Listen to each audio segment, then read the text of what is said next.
Hello students, welcome to my classes. तो कैसे हैं आप सब लोग। लास्ट मैंने जो लेक्चर दिया था that is cell the unit of life, उसमें बहुत सारे स्टूडेंट्स ने बहुत प्यार दिया है, बहुत सारे स्टूडेंट्स ने कमेंट किया है, कुछ स्टूडेंट्स ने मुझे इंस्टाग्राम में पर्सनली मैसेज भी किया है। So thank you so much, ऐसे ही मुझे सपोर्ट करते रहना, ठीक है। तो आज हम नेक्स्ट चैप्टर स्टार्ट करते हैं that is cell cycle and cell division, ठीक है।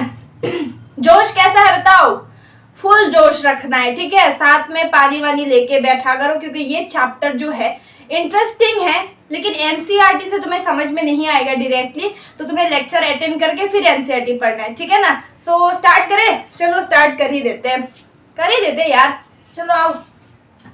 तो देखो ये जो चैप्टर है cell cycle and cell division, इस चैप्टर में बेसिकली हम 4 टॉपिक कवर करने वाले, ठीक है। सेल साइकिल है क्या बेसिकली, फिर माइटोसिस हम पढ़ने वाले हैं जिसको एम फेज बोला जाता है, significance of mitosis, then meiosis, significance of meiosis. Basically हम माइटोसिस और मियोसिस पढ़ने वाले हैं इस चैप्टर में थोड़ा ब्रीफली, ठीक है। सो माइटोसिस मियोसिस क्या है ये तो तुम लोगों को पता ही है, मैंने कितनी बार बोला है प्रीवियस लेक्चर्स में, ये सेल डिवीजन के टाइप्स है ना। तो माइटोसिस और मियोसिस के बारे में ही इस चैप्टर में चर्चा होने वाला है, ठीक है। सो चलो स्टार्ट करते हैं, ठीक है। ओके चलो स्टार्ट करते हैं। मेरा टेलीग्राम चैनल ज्वाइन कर लेना, वहां पे मैं अपना हैंड रिटन नोट्स दे देती हूँ, ठीक है ना। तो वहां से देख लेना, क्लास करने के बाद फिर नोट्स भी देख लेना, ठीक है ना। अब देखो सेल साइकिल बेसिकली है क्या, ये चैप्टर जो है that is cell cycle and cell division. हमें पता है सेल डिवीजन क्या है, मतलब सेल का रिप्रोडक्शन। मान लो एक सेल है, वो डिवाइड होकर 2 सेल बन गया, ठीक है। एक सेल से 2 सेल बन गया, तो सेल का जो रिप्रोडक्शन है वही तो है सेल डिवीजन, है कि नहीं, ये तो हमें पता है ऑलरेडी। अब सेल साइकिल बेसिकली है क्या, cell cycle, what is cell cycle, क्योंकि यहाँ पे साइकिल वर्ड आ रहा है तो क्या होगा,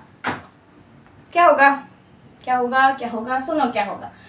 सेल साइकिल बेसिकली है क्या, मान लो एक नया सेल फॉर्म हुआ, ठीक है। एक नया सेल है जो अभी अभी फॉर्म हुआ है, ठीक है। तो ये सेल का होगा क्या, ये सेल ग्रो करेगा, ठीक है। ग्रो करने के बाद एक टाइम में मैच्योर होगा और उसके बाद वो रिप्रोड्यूस करेगा। रिप्रोड्यूस मतलब सेल डिवीजन करेगा।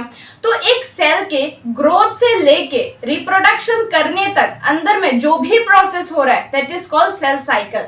ये नया एक सेल बना, ठीक है। अब ये सेल ग्रो करेगा, ग्रो करके फिर ये रिप्रोड्यूस करेगा, ठीक है। सो ग्रोथ से लेके रिप्रोडक्शन के टाइम तक इस सेल के अंदर जितने भी चेंजेस होते हैं, जितने भी प्रोसेस चलते हैं, वो सारे प्रोसेस को हम सेल साइकिल बोलते हैं। मतलब सेल का ग्रोथ होगा, इसके अंदर ऑर्गेनेलिज का भी ग्रोथ होगा, वो रिप्रोडक्शन होगा, ठीक है। डीएनए रेप्लिकेशन होगा। तो एक सेल के ग्रोथ, नया जो सेल बना अभी, उस सेल के ग्रोथ से लेके रिप्रोडक्शन का जो टाइम होता है, उस बीच में सेल में जितने भी प्रोसेसेस चलते हैं, वो सारे प्रोसेसेस को हम क्या बोलते हैं, सेल साइकिल बोलते हैं, ठीक है। समझ में आया। अब देखो एक चीज, सेल जो है वो डिवाइड करता क्यों है आखिर में, ठीक है। अगर वो डिवाइड नहीं करता तो हमें ये चैप्टर पढ़ना ही नहीं पड़ता, है कि नहीं। तो सेल जो है, नए सेल प्री एग्जिस्टिंग सेल से आता है, ये किसने बोला था, cell the unit of life chapter में बोला था मैंने, किसने बोला था, ओमनिस सेलुलाई सेलुला, रुडोल्फ विर्चो ने बोला था, है ना, कि सेल जो है वो प्री एग्जिस्टिंग सेल से आते हैं, नए सेल मतलब सेल डिवाइड करते हैं। अब ये सेल डिवाइड, ये रुडोल्फ विर्चो नहीं होता तो कितना अच्छा होता, हमें ये चैप्टर पढ़ना ही नहीं पड़ता, लेकिन क्या करें, अभी पढ़ना पड़ेगा, रुडोल्फ विर्चो था, है कि नहीं, बदकिस्मती। चलो अभी मैं क्या बोल रही थी, देखो सेल डिवाइड क्यों करता है, सेल को डिवीजन की जरूरत क्या होती है ना। सेल जो है, एक सेल है, जिंदा है, वो मस्त रह रहा है अपनी जिंदगी में, खुश है, ठीक है। उसको क्यों डिवीजन की जरूरत होती है, वो तो ऐसे भी अकेले सिंगल रह सकता है ना। क्यों क्यों क्यों क्यों, अब ये क्यों का जवाब मैं तुम लोगों को देती हूँ, ठीक है। देखो ये एक सेल है, ठीक है, इसके अंदर न्यूक्लियस है। अब ये न्यूक्लियस के अंदर है जेनेटिक मटेरियल, ठीक है। सो न्यूक्लियस क्या करता है, न्यूक्लियस को ब्रेन ऑफ द सेल बोला जाता है कि नहीं। ये न्यूक्लियस पूरे सेल के फंक्शन को कंट्रोल करता है कि नहीं, कंट्रोल करता है, न्यूक्लियस ही तो सेल को कंट्रोल करता है ना। अब देखो सेल के अंदर जो साइटोप्लाज्मिक ग्रोथ होता है वो कंटिन्यू होता है। देखो सेल का ग्रोथ और रिप्रोडक्शन इसका कैरेक्टरिस्टिक फीचर है। अब मैंने लिविंग वर्ल्ड चैप्टर में बोला था कि रिप्रोडक्शन तो सेल का एक डिफाइनिंग फीचर नहीं है, हाँ एक ऑर्गेनिज्म और एक सेल का मैं बोल रही हूँ, सुनो, ठीक है। एक ऑर्गेनिज्म के लिए growth and reproduction are not defining feature, ठीक है, क्योंकि ग्रोथ जो होता है वो नॉन लिविंग में भी होता है, ये छोड़ो भी। हाँ, रिप्रोडक्शन जो है वो एक ऑर्गेनिज्म की मर्जी, एक ह्यूमन है, उसका ग्रो हो गया, वो मैच्योर हो गया, अब उसकी मर्जी वो उसके नेक्स्ट जनरेशन को लाना चाहता है कि नहीं चाहता, ये उसके ऊपर डिपेंड करता है। सो reproduction is not a life process but it is a characteristic feature, उसमें है, ठीक है, वो रिप्रोड्यूस कर सकता है बट जरूरी नहीं है कि वो करे। लेकिन उसके बॉडी में जो सेल्स है वो सारे सेल्स तो डिवाइड कर रहा है ना, इसी वजह से तो वो मैच्योर बना, वो ग्रो हुआ उस इंसान का, है ना। तो सेल के लिए ग्रोथ एंड रिप्रोडक्शन जो है वो कैरेक्टरिस्टिक फीचर है, ठीक है। तो सेल में जो साइटोप्लाज्मिक ग्रोथ होता है वो कंटिन्यू होता रहता है। यार बहुत गर्मी है यार, देखो ये सेल का कैरेक्टरिस्टिक फीचर है, ये होता ही है, ये ऊपर वाले ने सेल को ऐसे बनाया ही है कि सेल के अंदर जो साइटोप्लाज्मिक ग्रोथ होता है वो कंटिन्यू होता रहता है, मतलब वो साइटोप्लाज्म बढ़ता जाता है, ठीक है ना। तो ये मान लो न्यूक्लियस है एक्सक्यूज मी, तो ये सेल है, ठीक है, सेल के अंदर न्यूक्लियस है और न्यूक्लियस ये सेल को कंट्रोल कर रहा है, ठीक है। अब इस सेल का ग्रोथ हो गया, ठीक है, मतलब न्यूक्लियस का साइज वही है, बस साइटोप्लाज्म बढ़ गया, ठीक है। तो मान लो इस न्यूक्लियस के लिए ये सेल को हैंडल करना बहुत आसान था, लेकिन जब ये साइटोप्लाज्म का साइज बढ़ गया तो इस सेम न्यूक्लियस के लिए पूरा का पूरा पोर्शन जो है वो हैंडल करना मुश्किल हो जाएगा कि नहीं, थोड़ा सा मुश्किल हो जाएगा ना। अब देखो तुम्हारा एक्सपीरियंस है, तुम एक क्लास को हैंडल कर रहे हो, अब तुमको दे दिया कि 10 क्लास को हैंडल करो, तो पहले तुम्हें मुश्किल होगी, फिर धीरे धीरे एडजस्ट हो जाओगे, बट सेल में वो कैरेक्टर नहीं है कि वो एडजस्ट हो जाएगा, ठीक है। सेल का न्यूक्लियस जब इसका साइटोप्लाज्म, मतलब एक सेल में न्यूक्लियस और साइटोप्लाज्म का रेशियो बिगड़ जाएगा, साइटोप्लाज्म ज्यादा हो रहा है कि नहीं, तो इसी वजह से न्यूक्लियस और साइटोप्लाज्म का जो रेशियो है उसको मेंटेन रखने के लिए सेल डिवाइड करता है। तो ये सेल जब साइटोप्लाज्मिक ग्रोथ हो जाता है तो डिवाइड कर लेता है, तो फिर वही न्यूक्लियस और साइटोप्लाज्म का जो अमाउंट है वो कम हो जाता है और इसको अच्छे से हैंडल करता है, ठीक है। अगर ये रहेगा भी तो अगर ये पूरा का पूरा सेल को अच्छे से हैंडल नहीं कर पाएगा तो कुछ ना कुछ डिफेक्ट आ जाएगा, है कि नहीं, सेल खराब हो जाएगा। तो इसी वजह से क्या होता है, सेल जो है वो ग्रो करता है। समझ में आया? बहुत गर्मी है, हालत खराब है, तुम लोग जूस पिया करो, ठीक है ना, हेल्थ को अच्छा रखो यार, हेल्थ को बिगड़ने मत दो, ठीक है। तो गर्मी है, अच्छा जूस पिया करो, कोल्ड ड्रिंक नहीं, नींबू पानी, ऑरेंज, ORS ये सब पिया करो तो एनर्जी बनी रहेगी, ठीक है, और पढ़ाई करो, ओके। देखो सेल साइकिल जो है इसमें बेसिकली क्या क्या प्रोसेस होता है, हमें पता है कि एक सेल के ग्रोथ से लेके उसके रिप्रोडक्शन तक जितने भी सेल में प्रोसेसेस होता है वही सेल साइकिल है। तो इस सेल साइकिल में आखिर होता क्या है, डुप्लीकेशन ऑफ द ऑर्गेनेली, मतलब सेल के अंदर जितने भी सेल ऑर्गेनेली है वो रेप्लिकेट करते हैं, वो डबल हो जाते हैं। मान लो 2 माइटोकॉन्ड्रिया तो वो 4 माइटोकॉन्ड्रिया हो जाएगा, ठीक है, ताकि डिवीजन के टाइम दोनों में हाफ हाफ बटे, ठीक है। डीएनए रेप्लिकेशन, डीएनए भी क्या होगा, रेप्लिकेट होगा, मतलब डीएनए रेप्लिकेशन का मतलब क्या है, डीएनए भी डिवाइड करेगा, ठीक है, डबल हो जाएगा। डीएनए रेप्लिकेशन, ट्रांसक्रिप्शन, ये सब हम लोग डिटेल में molecular basis of inheritance chapter में पढ़ने वाले हैं, ठीक है। सेल का ग्रोथ होगा। कैरियोकाइनेसिस, कैरियो का मतलब है न्यूक्लियस, काइनेसिस का मतलब है डिवीजन, मतलब न्यूक्लियर डिवीजन। साइटोकाइनेसिस, साइटो मतलब सेल, मतलब साइटोप्लाज्म, काइनेसिस मतलब डिवीजन, तो साइटोप्लाज्म का डिवीजन, ठीक है। तो ये सारे प्रोसेसेस क्या होते हैं, सेल साइकिल में होते हैं, मतलब सेल के ग्रोथ से लेके रिप्रोडक्शन तक जितने भी प्रोसेस होते हैं वो यही सब होता है, ठीक है।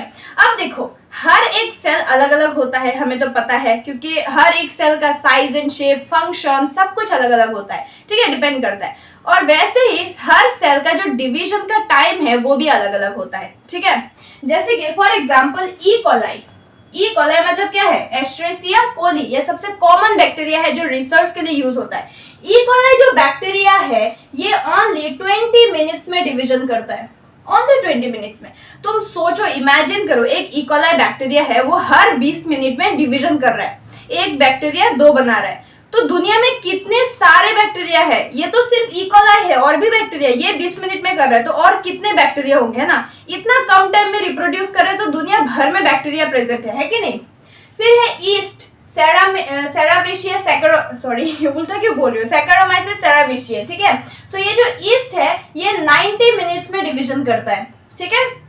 वैसे ह्यूमन का जो चीक का सेल है, मतलब गाल का जो सेल है वो 24 आवर्स में क्या करता है, रिप्रोड्यूस करता है, ठीक है। सो ये तो प्रोकैरियोटिक सेल है, ये दोनों यूकैरियोटिक सेल है, ठीक है। तो इसका मतलब क्या है, ये मैंने पहले भी बहुत बार बोला है प्रीवियस चैप्टर्स में कि प्रोकैरियोटिक सेल जो होता है वो बहुत सिंपल होता है, उसके अंदर सेल ऑर्गेनेली ज्यादा नहीं है, क्योंकि सेल साइकिल में अंदर क्या आ रहा है, डुप्लीकेशन ऑफ ऑर्गेनेली, ठीक है, ऑर्गेनेली भी डबल हो रहा है, तो अगर उसके अंदर ऑर्गेनेली है ही नहीं तो ये टाइम बच जाएगा, है कि नहीं, ये टाइम बच जाएगा।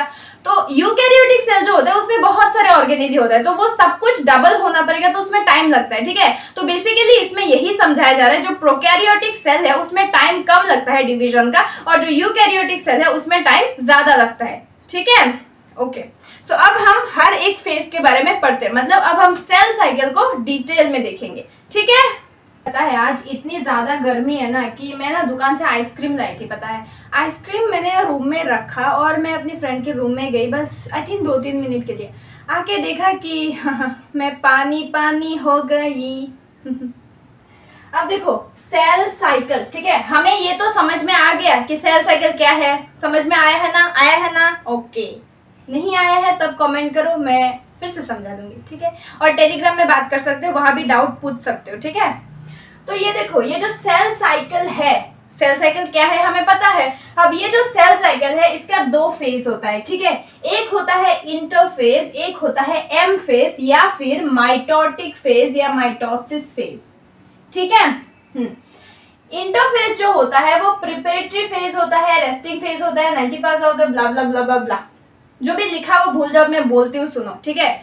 और टेलीग्राम ज्वाइन कर लेना, वहां पे हैंड रिटन नोट्स मिल जाएगा, बार बार बोल रही हूँ, ओके। अब देखो इंटरफेज और एम फेज या फिर माइटोसिस फेज, ये होता क्या है, एक सेल का ग्रोथ से लेके रिप्रोडक्शन तक जितना भी टाइम होता है, उसका जो लाइफ स्पेन होता है, उसमें मैक्सिमम 95% जो टाइम होता है वो इंटरफेज का होता है, ठीक है, more than 95%, and less than 5% जो होता है वो एम फेज का होता है, माइटोसिस फेज का होता है, ठीक है ना। सो ये जो इंटरफेज है इसको प्रिपरेटरी फेज बोला जाता है या रेस्टिंग फेज बोला जाता है। रेस्टिंग मतलब ये नहीं कि रेस्ट करता है, मैक्सिमम काम यहीं पे होता है, ठीक है, लेकिन क्योंकि डिवाइड नहीं करता इस फेज में तो इसलिए रेस्टिंग फेज बोला गया, और बेसिकली प्रिपरेटरी फेज सूट करता है क्योंकि यहाँ पे एक सेल को डिवाइड करने के लिए प्रिपेयर किया जा रहा है, ठीक है। डिवाइड करने के लिए क्या क्या चीजें चाहिए, जैसे कि पहले ऑर्गेनेलिस का डुप्लीकेशन हो, डीएनए डबल होना पड़ेगा, ये सब कुछ चीजें जो है वो इसी फेज में होता है, प्रिपरेटरी फेज में, ठीक है, मतलब एक सेल को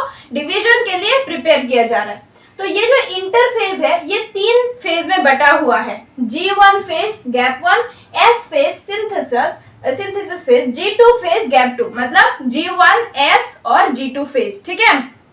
और ये जो एम फेज होता है इसको ड्रामेटिक फेज बोलते हैं क्योंकि यहाँ पे न्यूक्लियर डिवीजन होता है, तो क्रोमोसोम का जो डिवीजन होता है वो यहीं पे होता है, इसीलिए मतलब क्रोमोसोम जो है उसके नखरे बहुत अलग अलग होते हैं, इसीलिए ड्रामा करते हैं, इसीलिए ड्रामेटिक फेज बोला गया है, ठीक है ना।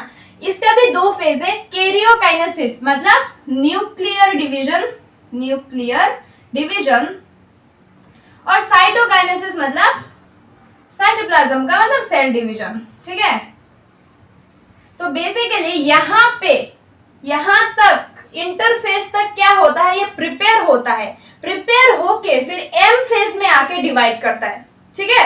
मतलब इंटरफेस तक ये स्विमिंग करने के लिए प्रैक्टिस कर लिया पूरा, और एम फेज में क्या होता है, स्विमिंग में मतलब पूल में जंप करता है, स्विमिंग करता है, ठीक है ना, समझ में आया। तो ये है ट्रेलर, ये पूरा ट्रेलर है, और ये है एक्शन एम फेज, समझ में आया, ठीक है। तो ठीक है, तो नेक्स्ट पढ़ते हैं हम, है कि नहीं। मुझे एक बड़ा सा बोर्ड लेना होगा, तुम लोग भी तो ये इस बोर्ड में देख देख के शायद पक चुके हो, ये अभी रफ करते करते थोड़ा सा खराब ही हो गया, एक नया बोर्ड लेना ही पड़ेगा मुझे भी, देखते हैं कुछ दिन के बाद लेते हैं। अब देखो ये चीज, ये मैं क्या बना रही हूँ, ये मैं बना रही हूँ हमारे गोला मतलब हमारे अर्थ, ला ला ला ला ला ला चुरा के दिल मेरा गोरिया चली, कहाँ चली, पढ़ाई करने चली, है कि नहीं। ये देखो ये क्या है, ये क्या है, क्या है ये मैं बताती हूँ क्या है ये, ओके। ये जो हमने देखा कि सेल साइकिल में दो फेजेस होता है, इंटरफेज और माइटोसिस फेज, ठीक है, तो इसको ही दिखाना है, ठीक है ना। ठीक है, देखो देखो जरा,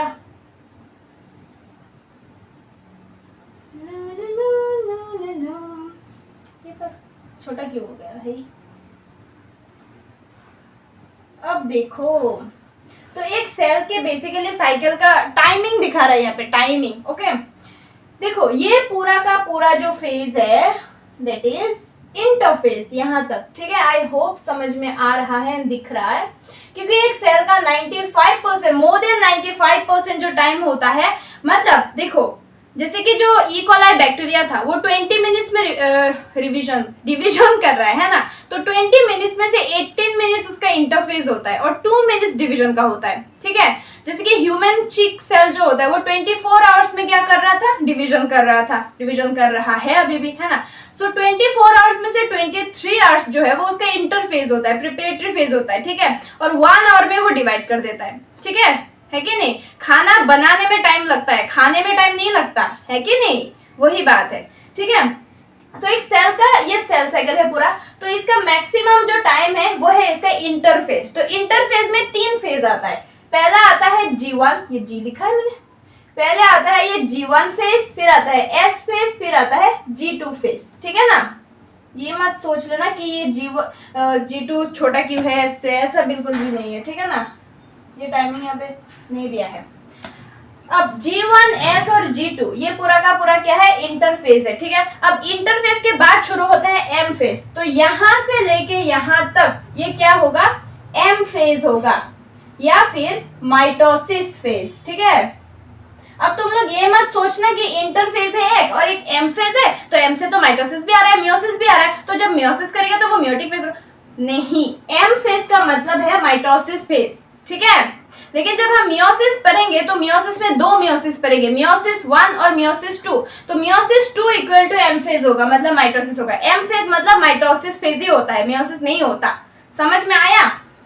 ओके, तो M फेज के अंदर क्या आता है, कैरियोकाइनेसिस और साइटोकाइनेसिस, ठीक है। ये जो कैरियोकाइनेसिस है मतलब न्यूक्लियर डिवीजन, क्रोमोसोम का डिवीजन, ठीक है, ये 4 पार्ट में बटा हुआ है, ठीक है, 4 पार्ट में बटा हुआ है, ठीक है। और 2-3 कलर का मार्कर लाना पड़ेगा। तो यहां से देखो यहां तक जो 4 पार्ट है ये है कैरियोकाइनेसिस, ओके। कैरियोकाइनेसिस 4 पार्ट में बटा हुआ है। पहला जो पार्ट है 1 2 3 4, पहला पार्ट है प्रोफेज, ठीक है, फिर है मेटाफेज, ओके, डरो मत, ये कुछ नहीं है, सुनो समझ में आ जाएगा। फिर है एनाफेज, ठीक है, उसके बाद है टीलोफेज, ओके। तो ये कैरियोकाइनेसिस हुआ, उसके बाद होगा साइटोकाइनेसिस। न्यूक्लियर डिवीजन पहले होता है, उसके बाद साइटोप्लाज्म का डिवीजन होता है। जो लोग ये चैप्टर पहली बार पढ़ रहे हो थोड़ा सा डिफिकल्ट लग सकता है, नए नए टर्म्स है, ठीक है, लेकिन 2-3 बार पढ़ने के बाद ठीक हो जाता है। और इस चैप्टर का जो एनसीईआरटी है भाई, पता नहीं ऑथर को सिंपल लैंग्वेज में लिखने में क्या प्रॉब्लम होता है, मुझे नहीं पता। इतना कॉम्प्लेक्सली लिखा हुआ है ना ये चैप्टर, पढ़ते ही तुम्हें नींद आ जाएगा और गुस्सा भी आ सकता है, इरिटेशन भी आ सकता है। इसीलिए पहले लेक्चर सुनो, ठीक है। एनसीईआरटी पढ़ के तुम्हें इस चैप्टर से कुछ भी समझ में नहीं आने वाला है, तो लेक्चर सुनो, सुन के एनसीईआरटी फॉर्मेलिटी के लिए एक बार रिवाइज कर लेना, ठीक है। इस चैप्टर में बस रिवाइज कर लेना, लेकिन मतलब ध्यान से रिवाइज करना है, सारे चैप्टर ध्यान से पढ़ना है, बस इस चैप्टर में पढ़ लेना एक बार, ठीक है। क्योंकि एनसीईआरटी पढ़ के अगर गुस्सा आए तो उस गुस्से को कंट्रोल करना है, पेशेंस रखना है, ठीक है। लेकिन पहले लेक्चर सुनो समझ के, फिर एनसीईआरटी ऊपर ऊपर से एक बार देख लो इसका, ठीक है, इस चैप्टर का ओनली, ओके। लेकिन बाकी चैप्टर्स में ध्यान से पढ़ना है एनसीईआरटी, इसमें भी ध्यान से पढ़ो यार, क्या बोल रही हूँ मैं। हाँ ओके, तो मैं क्या बोल रही थी, हाँ, सेल का 2 फेज होता है, ठीक है। तो ये है पूरा इंटरफेज मैक्सिमम G1, S और G2 फेज, ठीक है। फिर आता है M फेज। M फेज के अंदर 2 फेज है, एक है कैरियोकाइनेसिस, एक साइटोकाइनेसिस, ठीक है। कैरियोकाइनेसिस का 4 पार्ट है, प्रोफेज, मेटाफेज, एनाफेज, टीलोफेज, उसके बाद आता है साइटोकाइनेसिस। तो एक सेल जब डिवाइड करेगा, मतलब एक सेल का मान लो नया नया फॉर्मेशन हुआ, तो वो अभी इंटरफेज में गया है कि नहीं।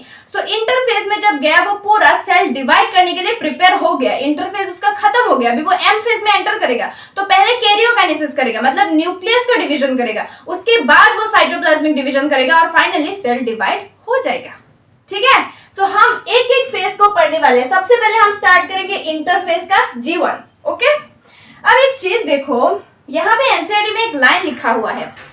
क्या लाइन लिखा हुआ है मैं बोलती हूँ, कहाँ गया, हाँ, interface represents the phase between two successive M phases. So ये देखो यहाँ पे लिखा हुआ है, interface represents the phase between two successive M phase. इसका मतलब क्या है, देखो ये एक सेल है, ठीक है, तो ये डिवाइड करके दो सेल बनाया, ठीक है ना। अब ये सारे सेल भी मैच्योर होके दो दो करके फॉर्म करेगा, है कि नहीं। अब ये जो सेल है, पहले इसका इंटरफेज रहा होगा, उसके बाद, यार इतनी गर्मी है, पहले इसका इंटरफेज रहा होगा, उसके बाद एम फेज आया होगा, है कि नहीं। एम फेज के बाद फिर इसका भी तुरंत इंटरफेज आया होगा, फिर एम फेज आया होगा, फिर इसका इंटरफेज आया होगा, है कि नहीं। सो देखो ये जो इंटरफेज है, ठीक है, इसके बाद एम फेज आया होगा। एक सेल का पहले इंटरफेज आता है, फिर एम फेज आता है, फिर इंटरफेज आता है, फिर एम फेज आता है। तो ये जो एम फेज है ये दो इंटरफेस के बीच में आ रहा है, ठीक है, और ये जो एम फेज है ये भी दो इंटरफेस के बीच में आएगा। समझ में आ रहा है कि नहीं, रुको मैं अच्छे से दिखाती हूँ।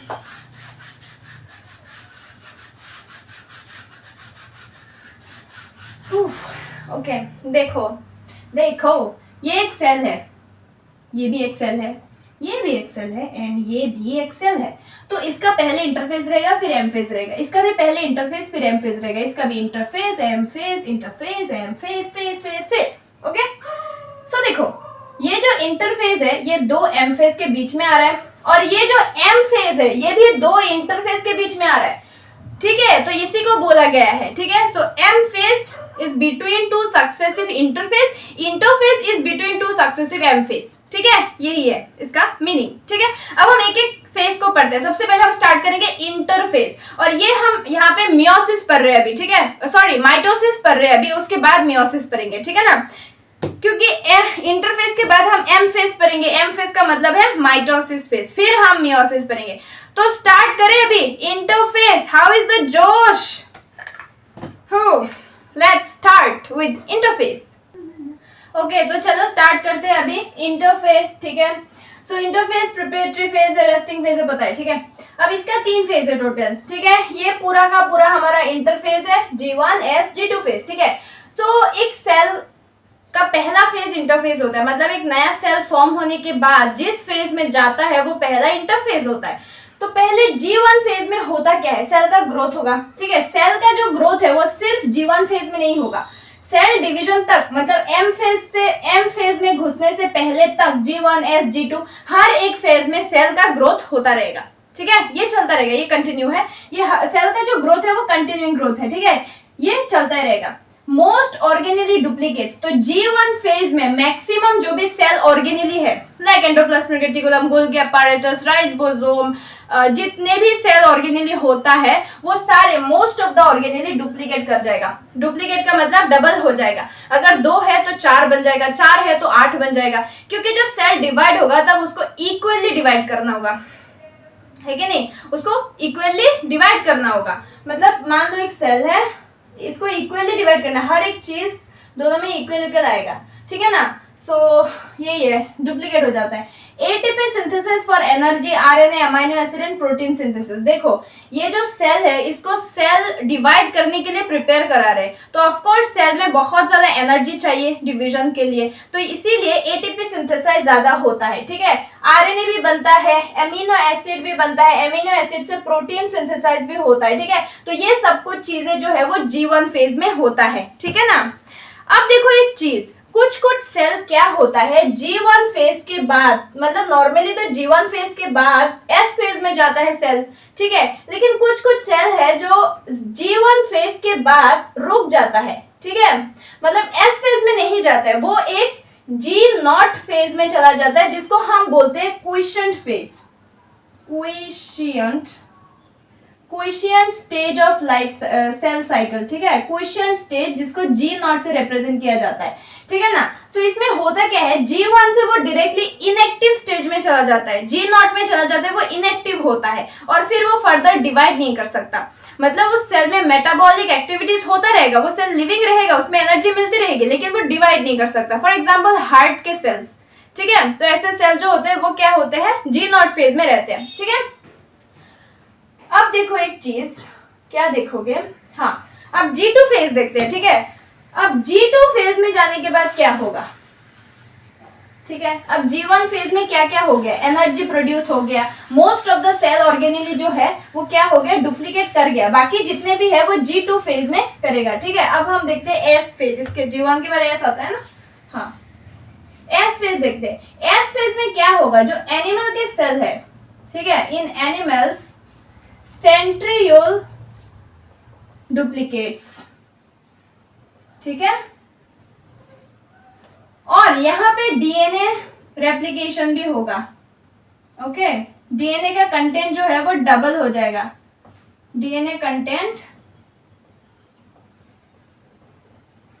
डबल्ड। इसका मतलब क्या है, एस फेज में होगा क्या, एनिमल सेल में सेंट्रियोल प्रेजेंट होता है, प्लांट सेल में एब्सेंट होता है। तो एनिमल्स में सेंट्रियोल जो है, जो बेसिकली क्रोमोसोम को डिवाइड कराएगा, हम बाद में पढ़ेंगे, सेंट्रियोल से ही क्या बनाता है, स्पिंडल फाइबर बनाता है। हम सेल चैप्टर में देख चुके हैं ना, सेंट्रियोल से सेंट्रोजोम बनता है, फिर वो सेंट्रोजोम जो है वो स्पिंडल फाइबर बनाता है, और स्पिंडल फाइबर क्रोमोसोम को सेपरेट करते हैं। तो एनिमल सेल में एस फेज में आने के बाद सेंट्रियोल जो है वो भी डुप्लीकेट हो जाएगा, डबल हो जाएगा। डीएनए रेप्लिकेशन होगा, यहाँ पे डीएनए डिवाइड करेगा और डीएनए का कंटेंट भी डबल हो जाएगा। But one thing remember, important thing, DNA का कंटेंट डबल होगा but the chromosome number remains same. What does it mean, देखो मान लो ये एक क्रोमोसोम है, ठीक है। अब इस क्रोमोसोम के अंदर डीएनए है। अब क्रोमोसोम का मतलब ही तो डीएनए है ना, जो क्रोमेटिन होता है वो बेसिकली डीएनए होता है, उस डीएनए में हिस्टोन प्रोटीन जुड़ के फिर वो क्रोमोसोम बन जाते हैं, ठीक है। तो इस क्रोमोसोम में डीएनए के अलावा प्रोटीन्स भी है। तो मान लो इसमें डीएनए है 2C, ठीक है।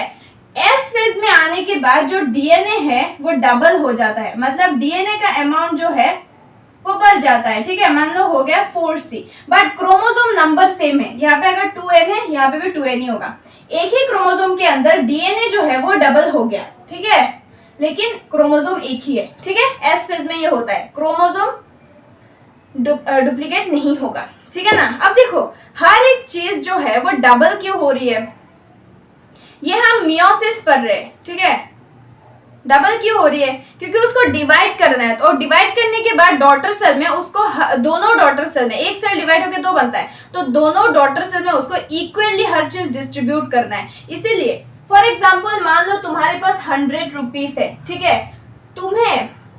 तुम्हारे 2 दोस्त है, ठीक है।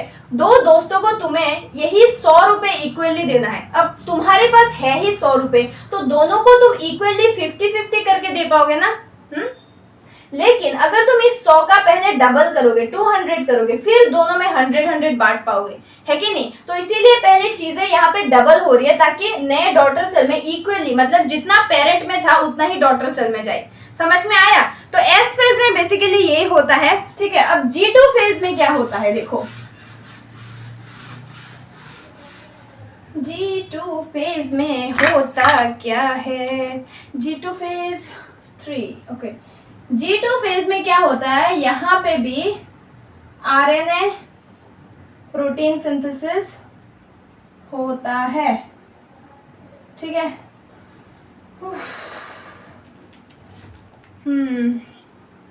और यहाँ पे जो प्रोटीन होता है बेसिकली ट्यूब्यूलिन। तो G2 फेज में भी बाकी जितने भी, मतलब most of the cell organelle G1 phase में डुप्लीकेट हो गए थे, बाकी जितना भी रह जाएगा, एग्जांपल माइटोकॉन्ड्रिया, क्लोरोप्लास्ट, वो सब इस G2 फेज में क्या होता है, डुप्लीकेट होता है, ठीक है। इसके अलावा इसमें भी आरएनए प्रोडक्शन होता है, प्रोटीन सिंथेसिस होता है, और ये जो प्रोटीन है बेसिकली माइक्रोट्यूब्यूल्स, जो ट्यूब्यूलिन प्रोटीन से बना होता है वो रेडी होता है, क्योंकि वो जरूरी है स्पिंडल फाइबर के फॉर्मेशन के लिए, तो वो यहाँ पे प्रिपेयर होता है, ठीक है। सो देखो हम माइटोसिस पर है या मियोसिस पर है, इंटरफेस जो है वो दोनों में ही रहेगा, ठीक है। इंटरफेस दोनों में ही रहेगा। तो एक सेल माइटोटिक डिवीजन करे या मियोटिक डिवीजन करे, इंटरफेज में जितना होना चाहिए G1 phase, S phase, G2 phase में जो सब कुछ एक सेल में होना चाहिए वो दोनों में होता है, ठीक है। अब सेल ने इंटरफेस कंप्लीट कर लिया, मतलब सेल ने क्या किया, डिवीजन के लिए खुद को रेडी कर लिया। उसके अंदर डीएनए कंटेंट डबल हो गया है, डीएनए रेप्लिकेशन हो गया, प्रोटीन सिंथेसिस हो गया, एटीपी प्रोडक्शन हो गया, एनर्जी है डिवाइड करने के लिए, सारे सेल ऑर्गेनिली जो है वो डुप्लीकेट हो गया है, ठीक है, सेंट्रियोल भी फॉर्मेशन हो गया है, मतलब डबल हो गया है, तो सब कुछ चीजें रेडी है, अब बस उसको डिवाइड करना है, ठीक है। अभी वो न्यूक्लियर डिवीजन करेगा, उसके बाद साइटोप्लाज्म। तो अब हम एम फेज देखते हैं, दैट इज माइटोसिस फेज देखेंगे, और माइटोसिस में सबसे पहले हम कैरियोकाइनेसिस देखेंगे, मतलब न्यूक्लियर डिवीजन कैसे होता है, ठीक है। तो mitosis phase. M phase start करने से पहले हम एक छोटा सा कॉन्सेप्ट देख लेते हैं, ठीक है। देखो ये है हमारा प्यारा सा क्रोमोसोम, ठीक है। क्रोमोसोम ऐसे होता है, तुम लोग बोलोगे अरे यही है भाई, तुम इसको इस तरफ से देखोगे तो यही होगा, ये है हॉरिजॉन्टल और ये है वर्टिकल, ठीक है। सो यही है हमारा क्रोमोसोम, ये हमारा प्यारा सा क्रोमोसोम है, ठीक है। सो ये देखो सेम सेंट्रोमियर से दोनों क्रोमेटिन अटैच है, इसीलिए हम इसको क्या बोलते हैं, क्रोमेटिड, और ये है सिस्टर क्रोमेटिड, ठीक है, क्योंकि दोनों ही सेम सेंट्रोमियर से अटैच है, दोनों का पापा सेम है, ठीक है। So this is sister chromatid, और ये है हमारा सेंट्रोमियर, मतलब सिस्टर क्रोमेटिड का पापा, ठीक है, सेंट्रोमियर। और सेंट्रोमियर के बाहर एक प्रोटीनेशियस स्ट्रक्चर होता है, ठीक है, दैट इज काइनेटोकोर, ठीक है ना, ये है काइनेटोकोर, ठीक है। तो ये हमारा सिस्टर क्रोमेटिड है, और ये सेंट्रोमियर पापा है, और ये दो बहनें हैं, और ये है बुआ, और ये बुआ क्या करते हैं, इन दोनों बहनों को फिर अलग कर देते हैं स्पिंडल फाइबर अटैच होके, ठीक है। ओके, अब देखो एक सेल में जब डिवीजन होता है, ये एक सेल है, इसका ये न्यूक्लियस है, तो न्यूक्लियर एनवेलप है, इसके अंदर ये क्रोमोसोम है, ठीक है, क्रोमोसोम बहनें हैं। अब देखो जब डिवीजन होता है तो ये न्यूक्लियर एनवेलप जो है ये डिसअपियर हो जाता है, और यहाँ पे होता है सेंट्रोजोम, ठीक है। यहाँ से ये स्पिंडल फाइबर काइनेटोकोर से अटैच होता है और इसको खींचता है, और वो दो अलग हो जाते हैं, ठीक है। तो यहाँ पे क्या होगा, डिवीजन के टाइम सेंट्रोजोम आएगा, ठीक है, ये है सेंट्रोजोम, ठीक है ना। तो ये सेंट्रोजोम बेसिकली है क्या, सेंट्रियोल जो पैरेलल स्ट्रक्चर होता है उसके बाहर प्रोटीनेशियस स्ट्रक्चर ऐसे चमकते रहते हैं, ठीक है, चमकते रहते हैं स्टार की तरह, इसलिए इसको बोलता है एस्टर, ठीक है, या फिर एस्ट्रल रे निकलता है ना यहाँ से, तो इसलिए एस्ट्रल रे। अब ये जो सेंट्रोजोम है ये यहाँ से स्पिंडल फाइबर का फॉर्मेशन करेगा और काइनेटोकोर के साथ जाके अटैच होगा। ये जो स्पिंडल फाइबर है ये भी क्या है, प्रोटीन का स्ट्रक्चर है, माइक्रो ट्यूब्यूल से बना हुआ स्ट्रक्चर है, जो ट्यूब्यूलिन प्रोटीन से बना हुआ है, ठीक है ना। ओके, जिस तरफ खींचेगा उस तरफ ही जाएगा, तो ये इस तरफ खींच रहा है और ये इस तरफ खींच रहा है, तो ये है हमारा स्पिंडल फाइबर, ठीक है।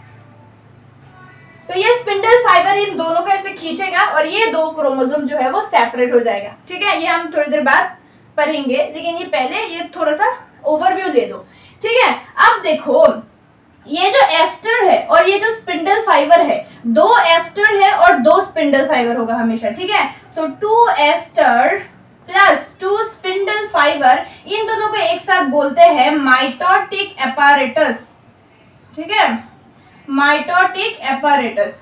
अब देखो तुम लोग के दिमाग में आया कि नहीं आया, एनिमल में क्या सेंट्रोजोम होता है, हमने सेल चैप्टर में पढ़ा था ना, बताओ। एनिमल में सेंट्रोजोम जो होता है वो होता है, प्लांट में सेंट्रोजोम जो होता है वो एब्सेंट होता है। तो एनिमल्स में सेंट्रोजोम क्योंकि प्रेजेंट है, तो यहाँ पे जो डिवीजन होगा एनिमल सेल का दैट इज एस्ट्रल डिवीजन, ठीक है, मतलब स्पिंडल फाइबर बनेगा। और जो प्लांट्स है उसमें क्योंकि सेंट्रोजोम एब्सेंट है तो वहां पे कोई स्पिंडल फाइबर नहीं बनेगा, कोई एस्टर नहीं होगा, तो वहां पे एन एस्ट्रल डिवीजन होगा, ओके। लेकिन इस चैप्टर में बेसिकली एनिमल सेल का डिवीजन ही दिया हुआ है, तो हम अभी जितना भी पढ़ेंगे एनिमल सेल का डिवीजन ही पढ़ेंगे, तो वहां पे स्पिंडल फाइबर बनेगा, ठीक है, हो गया। तो अभी हम स्टार्ट करते हैं M phase, that is mitosis, okay okay. M phase या माइटोटिस फेज या फिर माइटोटिक डिवीजन, ठीक है। तो ये इक्वेशनल डिवीजन है, ये जो माइटोटिक डिवीजन है इसको हम इक्वेशनल डिवीजन बोलते हैं, क्योंकि यहाँ पे क्रोमोसोम नंबर सेम रहता है, ये हैप्लॉइड डिप्लॉइड दोनों सेल में हो सकता है। इसका मतलब क्या है, मान लो ये एक सेल है, ठीक है, तो इसमें मान लो क्रोमोसोम नंबर 2n है, ठीक है ना।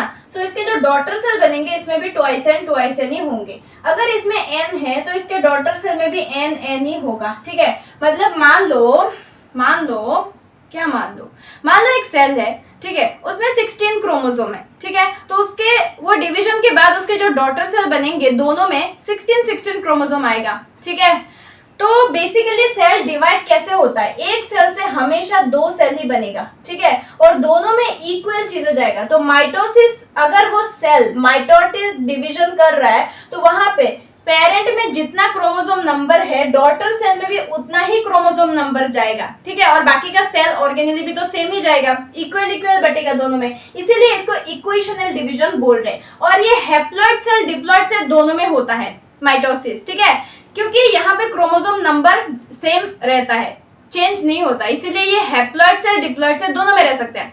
हैप्लॉइड डिप्लॉइड पता है ना, डिप्लॉइड सेल का मतलब है जिस सेल में क्रोमोसोम पेयर में रहेगा, ठीक है, मतलब मान लो ये एक सेल है, इसमें एक क्रोमोसोम नहीं रहेगा, तीन क्रोमोसोम, सॉरी हाँ, डिप्लॉइड सेल अगर है तो उसमें एक क्रोमोसोम नहीं रहेगा, ठीक है, दो क्रोमोसोम अकेला नहीं रहेगा, तीन क्रोमोसोम अकेला नहीं रहेगा, ये पेयर में रहेगा, या तो दो रहेगा पेयर बनाएगा, ठीक है, या तो चार होगा, या तो क्या होगा, ये एक पेयर है, ये एक पेयर है, ये एक पेयर है, ठीक है, हमेशा क्या होगा, पेयर में रहेगा क्रोमोसोम, ठीक है। लेकिन हैप्लॉइड सेल में क्रोमोसोम जो है वो वन सेट रहता है, या तो एक रहेगा, या तो तीन रहेगा, या तो पांच रहेगा, ठीक है, कभी भी पेयर में नहीं रहेगा, ठीक है, मतलब ऑड होगा तो क्या होगा, हैप्लॉइड होगा, और अगर इवन है तो क्या है, डिप्लॉइड। ये थोड़ा मतलब वो कर लो, मतलब डिप्लॉइड सेल में क्या होगा, हमेशा क्रोमोसोम नंबर जो है वो पेयर में रहेगा, और हैप्लॉइड सेल में क्रोमोसोम नंबर जो है वो पेयर में नहीं रहेगा, ठीक है, यही है डिप्लॉइड हैप्लॉइड। तो डिप्लॉइड हैप्लॉइड दोनों में ही माइटोसिस होता है, क्योंकि वहां पे डॉटर सेल में क्रोमोसोम नंबर उतना ही रहता है, सेम रहता है, और इसको इसीलिए इक्वेशनल डिवीजन बोला जाता है। लेकिन मियोसिस में क्रोमोसोम नंबर हाफ हो जाता है, तो इसीलिए वो ओनली डिप्लॉइड सेल में ही होता है, ठीक है। तो अब देखो, ये जो मैं बार बार मेटाफेज बोल रही हूँ, जो माइटोसिस फेज है, मतलब एम फेज है, इसका दो पार्ट है, पूरा का पूरा इंटरफेस गया, G1S G2 फेज, अभी सेल डिवाइड करेगा, एम फेज में घुसा सेल, ठीक है, सो माइटोसिस के थ्रू ये डिवाइड करेगा। तो पहले होगा कैरियोकाइनेसिस, मतलब न्यूक्लियर डिवीजन, क्रोमोसोम का डिवीजन, हाफ बटेगा, उसके बाद साइटोप्लाज्मिक डिवीजन होगा, ठीक है। सो ये जो कैरियोकाइनेसिस होगा पहले, एम फेज में घुसने के बाद ये कैरियोकाइनेसिस होगा। तो इसका चार फेज है, प्रोफेज जिसमें है early prophase, late prophase, metaphase, एक है ट्रांजिशन टू मेटाफेज और एक मेटाफेज फुल्ली, एक है एनाफेज, एक है टीलोफेज। तो अब हम कैरियोकाइनेसिस का ये चार फेज पढ़ते हैं अभी, ठीक है, कि सेल इंटरफेज के बाद पहले जब न्यूक्लियर डिवीजन करेगा तो किस तरह से करेगा, समझ में आया? चलो स्टार्ट करते हैं। चलो अब देखो, अब मजा आएगा पढ़ के। ये क्या है, ये सब कुछ क्या है, देखने में बहुत कॉम्प्लेक्स लगता है बट ऐसा कुछ भी नहीं है, ध्यान से सुनो। देखो ये चैप्टर में बहुत अच्छे से कंसंट्रेशन के साथ पढ़ो, ठीक है, नहीं तो उड़ जाएगा सब कुछ, एक पॉइंट मिस करोगे ना सब कुछ उड़ जाएगा, ठीक है। ओके, सो हमने क्या देखा था हमने इंटरफेस, सेल ने इंटरफेस कंप्लीट कर लिया था, फिर एम फेज में घुसा। एम फेज में पहले कैरियोकाइनेसिस होगा, तो कैरियोकाइनेसिस में चार फेज है, प्रोफेज, मेटाफेज, एनाफेज, टीलोफेज। तो हम वो सारे फेज देखने वाले। सेल ने खुद को प्रिपेयर कर लिया है डिवीजन करने के लिए, अब वो न्यूक्लियर डिवीजन करेगा। पहले कैसे करेगा, देखो सबसे पहला है अर्ली प्रोफेज। इसमें होगा क्या, ये हमारा सेल मेम्ब्रेन है, ठीक है, एनिमल सेल को लेके समझाया जा रहा है, और ये है हमारा न्यूक्लियर मेम्ब्रेन, ठीक है। न्यूक्लियर मेम्ब्रेन के अंदर ये सब क्या है, क्रोमोसोम है। अर्ली प्रोफेज में क्या होगा, क्योंकि सेल एम फेज में घुसा है, मतलब सेल डिवीजन का प्रोसेस, कैरियोकाइनेसिस का प्रोसेस स्टार्ट हो गया है, ठीक है। तो क्या होगा, ये जो सेंट्रोजोम है, सेंट्रोजोम साइटोप्लाज्म में रहता है, ये सेंट्रोजोम पोल्स की तरफ मूव करना स्टार्ट करेगा, ठीक है। ये पोल्स की तरफ मूव कर रहा है, ये इधर आएगा, पोल्स की तरफ मूव करना स्टार्ट करेगा प्रोफेज में, खत्म होगा मेटाफेज में आके पोल्स में आ जाएगा। और ये जो डीएनए है ना, ये टेंगल डीएनए है। देखो नोट्स यहाँ पे मैं इतना लिखूंगी नहीं, समझा के जा रही हूँ, टेलीग्राम ज्वाइन कर लेना, वहां पे नोट्स में सब कुछ लिखा हुआ मिल जाएगा, ठीक है ना। यहाँ पे डीएनए टेंगल डीएनए रहेगा। टेंगल डीएनए का मतलब है डीएनए ऐसे ही पड़ा हुआ है रैंडमली, मतलब क्रोमेटिन है यहाँ पे, ठीक है। तो ये क्रोमेटिन है बेसिकली, और यहाँ पे कंडेंसेशन नहीं है इतना, डीएनए कंडेंसेशन का मतलब क्या है, बहुत सारे मतलब दो क्रोमेटिन एक होके जुड़ के उसमें प्रोटीन आके फिर क्रोमोसोम बनता है, तो वो कंडेंस होता है एक दूसरे के साथ जुड़ के, डेंस होता है, ठीक है। लेकिन यहाँ पे पतला पतला थ्रेड लाइक स्ट्रक्चर है, यहाँ पे इतना कंडेंस नहीं है। तो इस अर्ली प्रोफेज में होता क्या है, ये जो सेंट्रोजोम है ये पोल की तरफ मूव करना स्टार्ट करते हैं, और ये जो टेंगल डीएनए है मतलब क्रोमेटिन है, ये कंडेंसेशन होना स्टार्ट होते हैं। क्योंकि अभी एम फेज में घुसा है ना, सेल जब इंटरफेज में होता है मतलब सेल डिवाइड नहीं करता है, तब क्रोमेटिन के फॉर्म में रहता है जेनेटिक मटेरियल, हमें पता है। लेकिन जब डिवीजन का टाइम आता है तो वो क्रोमोसोम में कन्वर्ट होता है। तो ये क्रोमेटिन अब क्या होगा, डिवीजन में घुसा है, डिवीजन के फेज में घुसा है, अभी ये क्रोमेटिन धीरे धीरे खुद को क्रोमोसोम में कन्वर्ट करेगा, तो कंडेंस होना स्टार्ट होगा, मतलब ये एक दूसरे के साथ जुड़ना स्टार्ट हो जाएगा, ठीक है, अर्ली प्रोफेज में। फिर लेट प्रोफेज में क्या होगा, यहाँ पे ये सेंट्रोजोम तो मूव कर ही रहा है टुवर्ड्स पोल की तरफ, लेकिन जाके कंप्लीट होगा मेटाफेज में, ठीक है। लेट प्रोफेज में क्या हुआ, ये जो कंडेंसेशन है वो थोड़ा सा हुआ है, पहले डीएनए टेंगल था, अब थोड़ा सा अनटेंगल हुआ है, मतलब थोड़ा सा कंडेंसेशन हुआ है, पूरा नहीं हुआ, थोड़ा सा कंडेंसेशन हुआ है। कंडेंसेशन स्टार्ट होता है प्रोफेज में, खत्म होता है मेटाफेज में, और जो सेंट्रोजोम है वो मूव करता है पोल की तरफ प्रोफेज में, लेकिन जाके पोल में मतलब रिच होता है, मतलब उसका डेस्टिनेशन वो मतलब पोल में जाता है मेटाफेज में, ठीक है। लेट प्रोफेज में होता क्या है, डीएनए और थोड़ा सा ज्यादा कंडेंस होता है, सेंट्रोजोम थोड़ा सा और आगे बढ़ता है पोल की तरफ, और यहाँ पे एक बहुत इंटरेस्टिंग चीज होता है, ये जो न्यूक्लियर एनवेलप है ना, nuclear envelope, nucleolus, endoplasmic reticulum, Golgi complex, ये सब कुछ चीजें आपस में जुड़े रहते हैं ना। इसके अंदर न्यूक्लियोलास्ट रहते हैं, फिर ये न्यूक्लियर एनवेलप रहते हैं, उसके बाहर ये एंडोप्लाज्मिक रेटिकुलम, उसके साइड में कई गोल्गी कॉम्प्लेक्स रहते हैं। तो ये सारे मेम्ब्रेन जो है ये डिसअपियर हो जाते हैं, गायब हो जाते हैं मेम्ब्रेन, ठीक है, ताकि ये जो पोल यहाँ पे जाए और इस क्रोमोसोम को अच्छे से खींच पाए, कोई बैरियर ना हो बीच में। इसीलिए ये सारे के सारे जो मेम्ब्रेन है, nuclear envelope, endoplasmic reticulum, Golgi complex और न्यूक्लियोलास्ट, यही सारी चीजें, ये चार चीजें जो है, बाकी सारी जो चीजें है वो साइड में आ जाते हैं, बाकी सेल ऑर्गेनेली, और ये क्या हो जाते हैं, डिसअपियर हो जाते हैं, ठीक है। तो प्रोफेज खत्म हो गया, अब आया हमारा मेटाफेज, ठीक है। तो ट्रांजिशन टू मेटाफेज में होगा क्या, ठीक है, ये सेल है, सेल का सेल मेम्ब्रेन है, और न्यूक्लियस जो है वो तो मतलब न्यूक्लियर मेम्ब्रेन जो है वो तो डिसअपियर हो गया। तो यहाँ पे जो सेंट्रोजोम है वो पोल में पहुंच जाएगा, ठीक है, ये देखो, ये सेंट्रोजोम जो है वो पोल में पहुंच गया, और डीएनए जो है वो अच्छे से कंडेंस हो गया है, मतलब डीएनए आप माइक्रोस्कोप में अच्छे से दिखने लगेगा, वो पूरा का पूरा क्रोमोसोम बन चुका है, ठीक है। तो मान लो ये एक है, ठीक है, और ये एक है, ओके, ये जगह नहीं है इसलिए ऐसे दिखा रही हूँ, ठीक है ना। ओ सॉरी, ये इक्वेटोरियल में नहीं आएगा, पहले मैंने इक्वेटोरियल में बना लिया, रुको, यहाँ पे जगह नहीं है, रुको ये इरेज कर देती हूँ।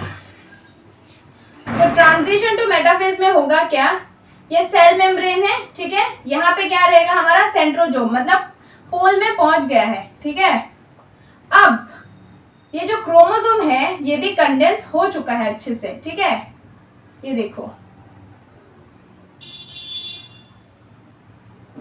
ये मैंने कितना क्रोमोसोम दिखाया, यहाँ पे 4 क्रोमोसोम दिखाया, ठीक है।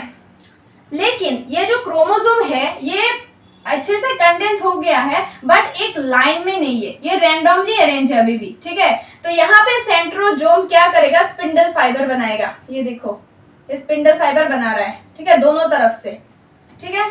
तो मेटाफेज में आने के बाद सेंट्रोजोम जो है वो पोल में आ जाता है, क्रोमोसोम जो है वो टोटली क्या हो जाता है, कंडेंस हो जाता है अच्छे से, ठीक है, और यहाँ पे स्पिंडल फाइबर की फॉर्मेशन भी हो जाता है, वो खींचना स्टार्ट कर देते हैं क्रोमोसोम को, ठीक है। और इस फेज में जो ये क्रोमोसोम का मॉर्फोलॉजी है वो बहुत अच्छे से दिखाई देता है, M for metaphase, M for morphology, ठीक है। ट्रांजिशन टू मेटाफेज यहाँ पे बहुत अच्छे से दिखाई, यहाँ, हाँ यहाँ पे है ना, रुको मैं भूल जाती हूँ, हाँ यहाँ पे अच्छे से दिखाई देगा, ओके, यहाँ पे दिखाई देगा, एक्चुअली यहाँ पे स्टार्ट हुआ मेटाफेज का, ठीक है, समझ में आया, स्पिंडल फाइबर का फॉर्मेशन हो गया, यहाँ पे क्रोमोसोम जो है वो अच्छे से कंडेंस हो गया है, ठीक है। अब मेटाफेज कंप्लीट हो जाएगा, मेटाफेज किस तरह से कंप्लीट हो जाएगा, अच्छे से ध्यान से सुनो, ठीक है। ये मेटाफेज में ट्रांजिशन हुआ इसका, अब क्या होगा, ये सेल मेम्ब्रेन है, ठीक है, ये हमारा सेंट्रोजोम है, ठीक है ना।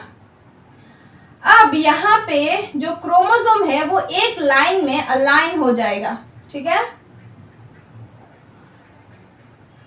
ये देखो,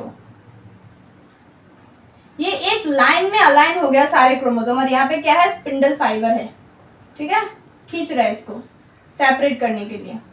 ये मैंने कितना बना दिया भाई, अच्छा 5 बना दिया क्या, ठीक है 4 है, ठीक है ना। तो ये क्या हुआ, एक लाइन में अलाइन हो गया ना, इसको हम बोलते हैं मेटाफेज प्लेट या फिर इक्वेटोरियल प्लेट, ठीक है, इक्वेटोरियल प्लेट बोलते हैं। ये एक लाइन में अलाइन हो गया। अब इस तरफ से भी क्रोमोसोम को खींच रहे हैं ऊपर की तरफ, और इस तरफ से नीचे की तरफ खींच रहे हैं। अब ये सेपरेट हो जाएगा, ठीक है, हो गया। प्रोफेज में क्या हुआ, मेटाफेज में क्या हुआ, अलाइन हुआ। अब आएगा एनाफेज, ठीक है। एनाफेज देखो,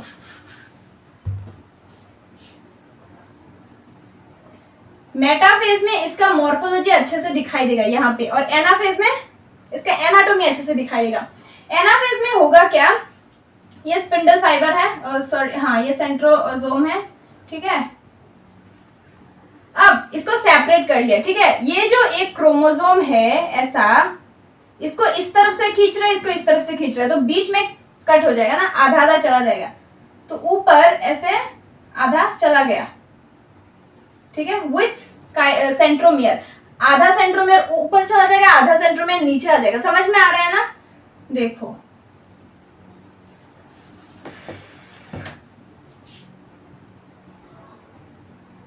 ओके ओके, एक ही कलर से दिखा रही हूं, समझ जाना। ये देखो, जो क्रोमोसोम है वो हाफ हाफ बढ़ गया है, ठीक है, समझ में आया। प्रोफेज में ये हुआ, लेट प्रोफेज में ये हुआ, और मेटाफेज में अलाइन हुआ। अब अलाइन होने के बाद ये स्पिंडल फाइबर क्रोमोसोम को दोनों की तरफ से खींच रहा है, तो खींचने के बाद बीच में से सेपरेट हो जाएगा, है कि नहीं। सेंट्रोमियर के ऊपर काइनेटोकोर है, वहां पे आके स्पिंडल फाइबर अटैच होता है। अब देखो, ये ऊपर का क्रोमोसोम ऊपर चला गया और नीचे का क्रोमोसोम ये नीचे आ गया, ठीक है। एनाफेज में टोटली क्या हो गया, सेपरेट हो गया।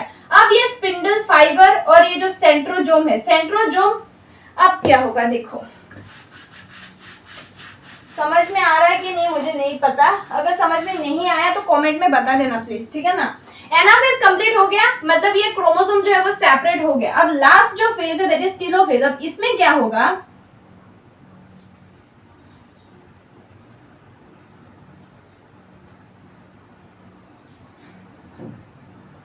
ये देखो, इसमें हुआ क्या, इसमें डिवीजन हो गया, ठीक है। मतलब ये सारे के सारे क्रोमोसोम ऊपर चले गए एनाफेज में, ये सारे के सारे क्रोमोसोम नीचे आ गए एनाफेज में। अब क्या होगा, ये जो क्रोमोसोम कंडेंस हुआ था, मतलब क्रोमोसोम में हुआ था, क्योंकि हमारा कैरियोकाइनेसिस हो गया ना, सेल डिवाइड कर दिया, कैरियोकाइनेसिस हो गया, ठीक है। तो इसका डिवीजन का फेज चला गया ना, न्यूक्लियर डिवीजन का फेज। तो अभी ये जो है फिर से इंटरफेज में चला जाएगा। साइटोकाइनेसिस तो होना ही है, लेकिन ये इसके अंदर फिर से टीलोफेज में आने के बाद nuclear envelope, nucleolus, endoplasmic reticulum, Golgi complex, जितने भी डिसअपियर हुए थे वो सारे रीअपियर हो जाएगा, वो सारे के सारे फॉर्म हो जाएगा। तो यहाँ पे देखो 2 न्यूक्लियस का फॉर्मेशन हो गया, और इसके अंदर जो क्रोमोसोम है वो फिर से क्रोमेटिन में कन्वर्ट हो गया। तो वो फिर से मतलब विजिबल नहीं होगा, भी माइक्रोस्कोप में इतना विजिबल नहीं होगा, क्योंकि वो डीकंडेंस हो गया। और ये जो क्या बोलते हैं इसको, सेंट्रोजोम है, वो दोनों ऑपोजिट साइड में चला गया, ठीक है, ऑपोजिट साइड में चला गया। अब क्या होगा, साइटोप्लाज्मिक डिवीजन होगा। कैरियोकाइनेसिस कंप्लीट हो गया, अब होगा साइटोकाइनेसिस, मतलब यहाँ बीच में से साइटोप्लाज्म जो है वो डिवाइड हो जाएगा, और यहाँ पे 2 डॉटर सेल का फॉर्मेशन हो जाएगा। समझ में आया कि नहीं, मैंने जो जो बोला समझ में आया। पहले अर्ली प्रोफेज है, इसमें क्या हुआ, डीएनए कंडेंसेशन होना स्टार्ट हुआ, मतलब क्रोमेटिन से क्रोमोसोम बनना स्टार्ट हो रहा था, सेंट्रोजोम पोल की तरफ मूव करना स्टार्ट हो रहा था। लेट प्रोफेज में क्या हुआ, न्यूक्लियर एनवेलप और बाकी जितने भी मैंने सेल ऑर्गेनेली बोला वो डिसअपियर हो गया, ठीक है, और यहाँ पे थोड़ा सा कंडेंसेशन हुआ था, ठीक है। फिर क्या आया, फिर आया हमारा मेटाफेज, ये तो मैंने रफ कर दिया, ठीक है। ट्रांजिशन टू मेटाफेज में क्या हुआ, पोल में पहुंच गया और स्पिंडल फाइबर भी बना लिया, लेकिन वहां पे क्रोमोसोम भी अच्छे से कंडेंस हो गया, डीएनए अच्छे से कंडेंस हो गया, लेकिन एक लाइन में नहीं था। फिर मेटाफेज कंप्लीट हुआ, वहां पे एक लाइन में अलाइन हुआ, इक्वेटोरियल में एक इक्वेटोरियल प्लेट बना, ठीक है, और फिर स्पिंडल फाइबर ने क्रोमोसोम को दोनों तरफ से खींचा, खींच के फिर क्या कर दिया, एनाफेज में आके कंप्लीटली वो डिवाइड हो गया, कैरियोकाइनेसिस कंप्लीट हो गया।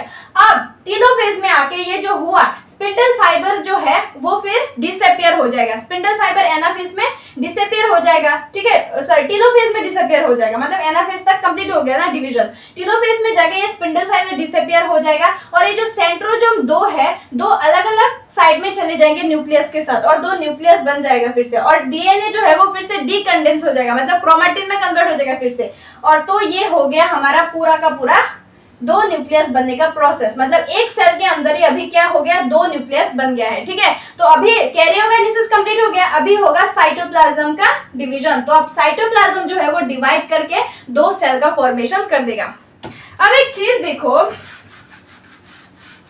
क्या चीज देखोगे, ये जो साइटोकाइनेसिस होगा अभी, ठीक है, टेलीग्राम ज्वाइन कर लेना, नोट्स देख के अच्छे से समझ में आएगा, मैं बोल रही हूँ, ठीक है ना, टेलीग्राम ज्वाइन कर लेना। साइटोकाइनेसिस जो होगा, हमें पता है जो एनिमल्स है, एनिमल्स और प्लांट्स में अलग अलग तरह से होगा, ठीक है। तो ये था हमारा कैरियोकाइनेसिस का लास्ट फेज, ठीक है। तो एनिमल्स में साइटोकाइनेसिस किस तरह से होगा, क्योंकि इसके पास सेल वॉल नहीं होता, ओनली सेल मेम्ब्रेन है, तो सेल मेम्ब्रेन ऐसे, क्योंकि ये फ्लेक्सिबल स्ट्रक्चर है तो अंदर की तरफ फरो बनाएगा, फरो मतलब अंदर की तरफ ऐसे जाएगा और जाके ऐसे ऐसे होके फिर यहाँ से दो डॉटर सेल का फॉर्मेशन कर देगा, ठीक है। तो इसको बोलते हैं सेंट्रीपिटल डिवीजन, ठीक है। लेकिन प्लांट्स में ऐसा नहीं होता, क्योंकि प्लांट्स में सेल वॉल होता है, तो यहाँ पे ऐसे फरो टाइप का नहीं होता, मतलब ऐसे सेल मेम्ब्रेन तुरंत वो करके अंदर की तरफ कंडेंस हो गया और डिवाइड हो गया, ऐसा प्लांट्स में नहीं होता। प्लांट्स में बेसिकली होता कैसे है, जो गोल्गी कॉम्प्लेक्स एंडोप्लाज्मिक रेटिकुलम है उसके कुछ फ्रेगमेंट्स होते हैं, वो फ्रेगमेंट्स जो है वो सेंटर से पेरीफेरी तक एक लाइन बनाते हैं, ठीक है, जो लेटर ऑन मिडिल लैमेला में कन्वर्ट होता है, और इसी तरह से दो डॉटर सेल का फॉर्मेशन होता है प्लांट में। इसको हम बोलते हैं सेंट्रीफ्यूगल डिवीजन, सेंटर से पेरीफेरी तक जा रहा है, ठीक है। तो यहाँ पे हम एनिमल का ही पढ़ेंगे, ठीक है ना, समझ में आया कि नहीं बताओ। अब एक चीज देखो, कुछ कुछ सेल में क्या होता है, ये कैरियोकाइनेसिस कंप्लीट हुआ लेकिन साइटोकाइनेसिस नहीं होता, मतलब साइटोप्लाज्म का डिवीजन नहीं होता, तो एक सेल के अंदर दो न्यूक्लियस आ गए तो वो मल्टी न्यूक्लियर कंडीशन आ जाता है, ठीक है, मल्टी न्यूक्लियर कंडीशन आ जाता है, ठीक है ना, जैसे कि फंगस में होता है, ठीक है, और भी बहुत सारे, वो सब हम लेटर ऑन पढ़ेंगे एडवांस में, ठीक है। सो मल्टी न्यूक्लियर कंडीशन ऐसे आता है, कैरियोकाइनेसिस कंप्लीट कर लेता है सेल लेकिन साइटोकाइनेसिस कंप्लीट नहीं करता है, ठीक है। तो सेल डिवाइड नहीं करता है, एक सेल के अंदर ही दो न्यूक्लियस फॉर्म हो जाते हैं, ठीक है। सो माइटोटिक डिवीजन किस तरह से होता है समझ में आया। अब इस माइटोसिस का सिग्निफिकेंस क्या है, इंपॉर्टेंस क्या है, माइटोटिक डिवीजन क्यों होता है। देखो, हमारी बॉडी में जो भी ग्रोथ होता है वो पूरा ग्रोथ माइटोसिस की वजह से ही हो रहा है, ठीक है।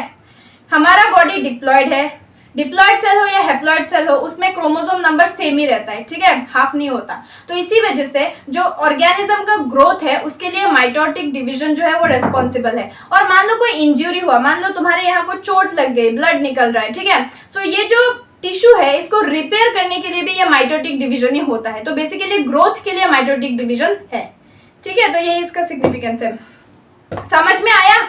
हमने क्या देखा कि पहले एक सेल इंटरफेस कंप्लीट करता है, उसके बाद माइटोटिक डिवीजन कैसे करता है, पहले कैरियोकाइनेसिस करता है, मतलब न्यूक्लियर डिवीजन किस तरह से होता है हमने देखा, early prophase, late prophase, transition to metaphase, metaphase, anaphase, telophase, उसके बाद साइटोकाइनेसिस प्लांट और एनिमल में, ठीक है। अब हम देखेंगे मियोटिक डिवीजन किस तरह से होता है, ठीक है ना।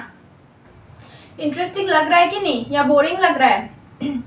बोरिंग भी लगेगा तब भी पढ़ना होगा, इंटरेस्टिंग लगेगा तब भी पढ़ना होगा, क्योंकि ये चैप्टर इंपॉर्टेंट है। ये डिवीजन अगर तुम लोगों को समझ में नहीं आया तो इन फ्यूचर प्रॉब्लम होगा। अगर तुम लोगों को बॉटनी में ग्रेजुएशन करना है या बायोलॉजी के किसी भी ब्रांच में, ये डिवीजन का कॉन्सेप्ट आएगा ही आएगा, तो इसलिए ये चैप्टर बहुत अच्छे से समझो, ठीक है। ओके, सो अब हम देखते हैं मियोसिस, ठीक है। सो ये एक रिडक्शनल डिवीजन होता है, chromosome number becomes half occurs in diploid cell. तो ये क्या है, क्या है, क्या है, क्या है।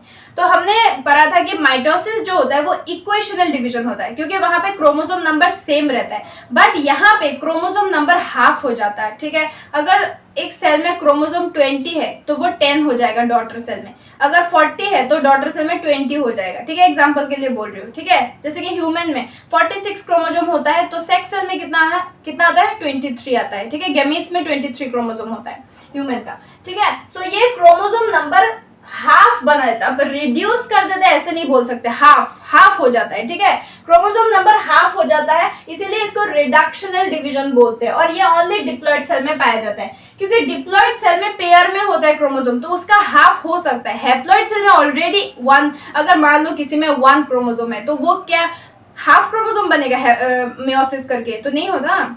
तो माइटोसिस जो है वो हैप्लॉइड डिप्लॉइड दोनों में हो सकता है, क्योंकि क्रोमोसोम नंबर सेम ही रहता है। लेकिन मियोसिस जो है वो ओनली डिप्लॉइड सेल में होता है, क्योंकि क्रोमोसोम नंबर यहाँ पे हाफ हो जाता है, हैप्लॉइड में नहीं होता। मियोसिस में क्या क्या फेजेस आता है, ठीक है। हमें पता है माइटोटिक डिवीजन, एक सेल अगर डिवाइड कर रहा है माइटोसिस के थ्रू, तो हम क्या बोलेंगे उस सेल में क्या क्या है? इंटरफेज है, फिर क्या है? कैरियोकाइनेसिस है, साइटोकाइनेसिस है। उसमें प्रोफेज है, मेटाफेज है, एनाफेज है, टेलोफेज है, देन साइटोकाइनेसिस हो गया। अब एक सेल अगर मियोसिस के थ्रू डिवाइड करे तो हम क्या बोलेंगे? उसमें इंटरफेज होगा पहले, उसके बाद मियोसिस फेज होगा, ठीक है। तो इसमें मियोसिस जो होता है इसमें 2 बार डिवीजन होता है, ठीक है। इसीलिए क्रोमोसोम नंबर जो है वो हाफ बनते हैं, क्योंकि यहाँ पे 2 बार डिवीजन होता है, ठीक है। एक मियोसिस 1 होता है, एक मियोसिस 2 होता है। तो कैसे होता है देखो, इसका जो फेज होता है पहले तो इंटरफेज आएगा, G1 S G2 सेम रहेगा, जो भी होगा उसमें जो ऑर्गेनेली डुप्लीकेट होता है, डीएनए सिंथेसिस सब कुछ वो होगा, ठीक है। उसके बाद आएगा मियोसिस 1, एम फेज में घुसने के बाद सबसे पहले आएगा यहाँ पे मियोसिस 1। मियोसिस 1 के अंदर वही प्रोफेज 1, मेटाफेज 1, एनाफेज 1, टेलोफेज 1 होगा। टेलोफेज 1 के बाद एक फेज आएगा इसका इंटरकाइनेसिस फेज। इंटर मतलब बीच में, काइनेसिस मतलब डिवीजन के बीच में। इंटरकाइनेसिस फेज यहाँ पे क्यों आएगा? क्योंकि उसको मियोसिस 1 के बाद मियोसिस 2 भी करना है, तो इसीलिए इसको क्या होता है, थोड़ा सा गैप दिया जाता है रेस्ट करने के लिए, ठीक है। सो इंटरकाइनेसिस बेसिकली एक रेस्टिंग फेज होता है। सो टेलोफेज 1 के बाद इंटरकाइनेसिस होता है थोड़ा टाइम के लिए, रेस्टिंग फेज। उसके बाद करता है ये साइटोकाइनेसिस। साइटोकाइनेसिस करने के बाद तुरंत बाद ही वो मियोसिस 2 करता है, प्रोफेज 2, मेटाफेज 2, एनाफेज 2, टेलोफेज 2, उसके बाद साइटोकाइनेसिस। तो बेसिकली मियोटिक डिवीजन में क्या होता है, मान लो ये एक सेल है, ठीक है, इसमें मान लो 4n क्रोमोसोम नंबर है, तो इससे मियोसिस 1 हुआ और यहाँ पे क्रोमोसोम नंबर 2n हुआ, हाफ हुआ, ठीक है। इसका हाफ क्रोमोसोम नंबर हुआ, है कि नहीं? तो ये मियोसिस 1 के थ्रू हुआ, ठीक है। मतलब यहाँ पे साइटोकाइनेसिस हुआ, होने के बाद ही तो 2 डॉटर सेल बना। अब ये दोनों क्या करेगा, ये दोनों करेगा मियोसिस 2, और ये दोनों भी 2 सेल का फॉर्मेशन करेगा। और यहाँ पे क्रोमोसोम नंबर सेम रहेगा, क्योंकि मियोसिस 2 में क्या होता है, मियोसिस 2 जो होता है वो मतलब माइटोसिस होता है, वहां पे क्रोमोसोम नंबर सेम ही रहता है, ठीक है। तो यहाँ पे हाफ क्रोमोसोम का 4 डॉटर सेल बना। तो माइटोसिस में 1 पेरेंट से 2 डॉटर सेल का फॉर्मेशन होता है, और मियोसिस से 1 पेरेंट से 4 डॉटर सेल का फॉर्मेशन होता है, और वहां पे क्रोमोसोम नंबर हाफ हो जाते हैं, ठीक है। और एक चीज देखो, माइटोसिस और मियोसिस दोनों का इंटरफेस जो होता है वो सेम होता है, ठीक है। लेकिन मियोसिस में जो मियोसिस 1 होता है वो अलग होता है, और मियोसिस 2 जो होता है वो माइटोसिस ही होता है, ठीक है। सो माइटोसिस इक्वल टू होता है मियोसिस 2, ठीक है, समझ में आया? तो हम अभी क्या करेंगे, इंटरफेस तो हमें पता है, तो हम बेसिकली मियोसिस 1 के बारे में स्टडी करेंगे, क्योंकि मियोसिस 1 के बाद इंटरकाइनेसिस होगा, मतलब थोड़ा टाइम रेस्ट करेगा सेल, उसके बाद साइटोकाइनेसिस होकर 2 डॉटर सेल का फॉर्मेशन करेगा, फिर वो 2 डॉटर सेल वही हमने जो माइटोसिस पढ़ा अभी वो रिपीट करेगा, क्योंकि मियोसिस 2 इक्वल टू होता है माइटोसिस, ठीक है। तो हम क्या पढ़ेंगे अभी, मियोसिस 1 पढ़ेंगे। समझ में आया ना? चलो स्टार्ट करते हैं। ओके, तो हम एक चीज देख लेते हैं, रिकॉम्बिनेशन या क्रॉसिंग ओवर ये है क्या। बेसिकली ये मियोसिस का ही मेथड है, ठीक है, मतलब मियोसिस है, मियोसिस ही है। देखो क्या है रिकॉम्बिनेशन या क्रॉसिंग ओवर क्या है, ठीक है। ये 2 क्रोमोसोम मैंने ड्रॉ किया है, ठीक है। अब देखो ये दोनों होमोलोगस क्रोमोसोम है, मतलब होमोलोगस क्रोमोसोम का मतलब क्या है, होमो मतलब सेम, मतलब सेम साइज एंड शेप का क्रोमोसोम, लेकिन दोनों का कैरेक्टर अलग होगा। मान लो देखो ह्यूमन में क्या होता है, मेल में 23 पेयर्स ऑफ क्रोमोसोम होता है, फीमेल में 23 पेयर्स ऑफ क्रोमोसोम होता है, 46 क्रोमोसोम होता है, ठीक है। तो जब फ्यूजन होता है तो मेल से आधा, मतलब पर सेल होता है ना, ह्यूमन में होता क्या है, पर सेल में 46 क्रोमोसोम होता है, मतलब 23 पेयर्स, ठीक है। सो जब फ्यूजन होता है मतलब फीमेल का जो ओवा होता है उसमें भी 23 पेयर क्रोमोसोम है और मेल का जो स्पर्म होता है उसमें भी 23 पेयर क्रोमोसोम है। तो जब वो दोनों फ्यूजन होता है मतलब स्पर्म और ओवा का जब फ्यूजन होता है तो इसका मेल का 23 और फीमेल का 23 क्रोमोसोम के बीच में भी फ्यूजन होगा। ठीक है, तो मान लो यहाँ पे मेल का 23 क्रोमोसोम है, ये फीमेल का 23 क्रोमोसोम है। ठीक है, मतलब 23 क्रोमोसोम ही होगा ना, क्योंकि पर सेल में क्या होता है 46 क्रोमोसोम होता है। तो ह्यूमन तो डिप्लॉयड है, तो डिप्लॉयड का जो सेक्स सेल होता है मतलब ह्यूमन का जो सेक्स सेल है स्पर्म और ओवा वो हैप्लॉयड होता है, उसमें 23 होता है, पेयर जो होता है वो हाफ हो जाता है। तो ये 23 मिलके फिर 46 बनाता है जाइगोट में, क्योंकि जाइगोट डिप्लॉयड होता है।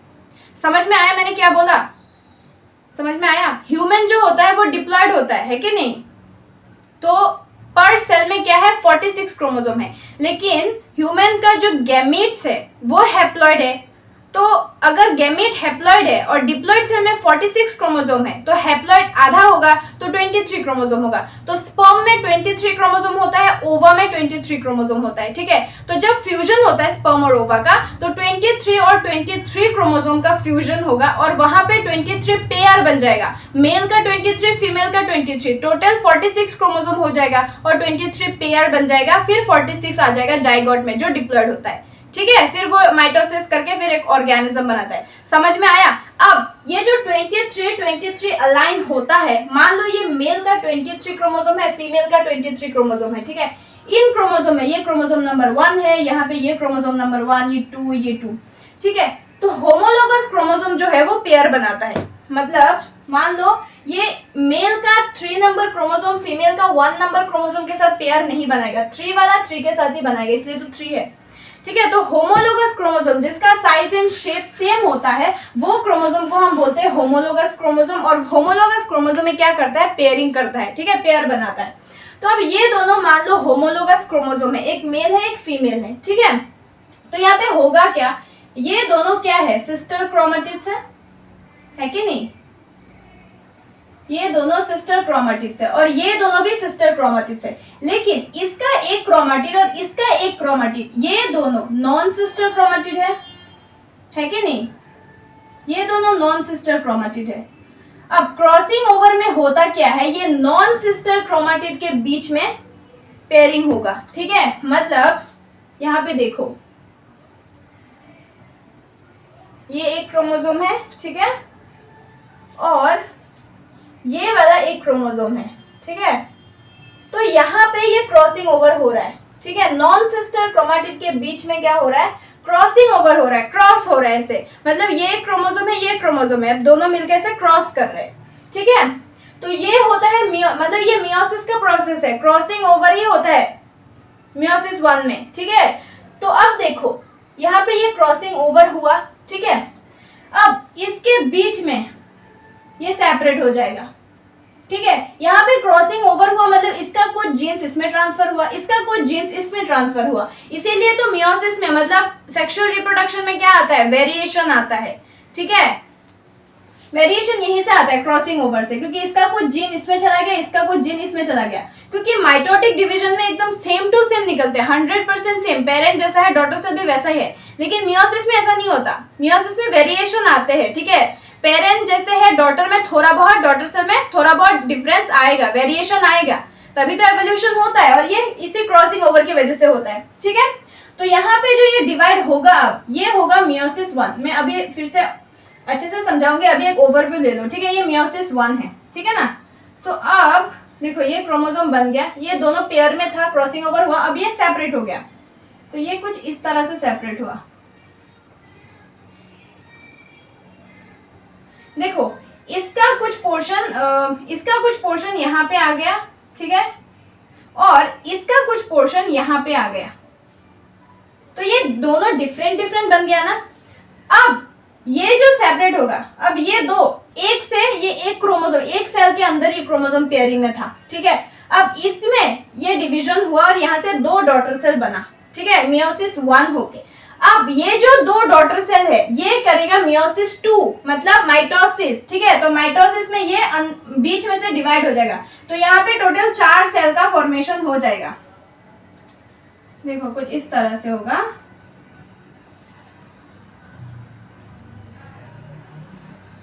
ठीक है। अब देखो चारों सेल अलग अलग बना, इसमें थोड़ा ब्लैक पोर्शन है, ये पूरा रेड है, इसमें थोड़ा सा रेड पोर्शन, ये पूरा ब्लैक है, चारों अलग अलग सेल बना, ठीक है। तो 4 हैप्लॉइड डिफरेंट डिफरेंट सेल बना, तो ये वेरिएशन आया। और यहाँ पे मियोसिस 2 हुआ है, यहाँ पे मियोसिस 1।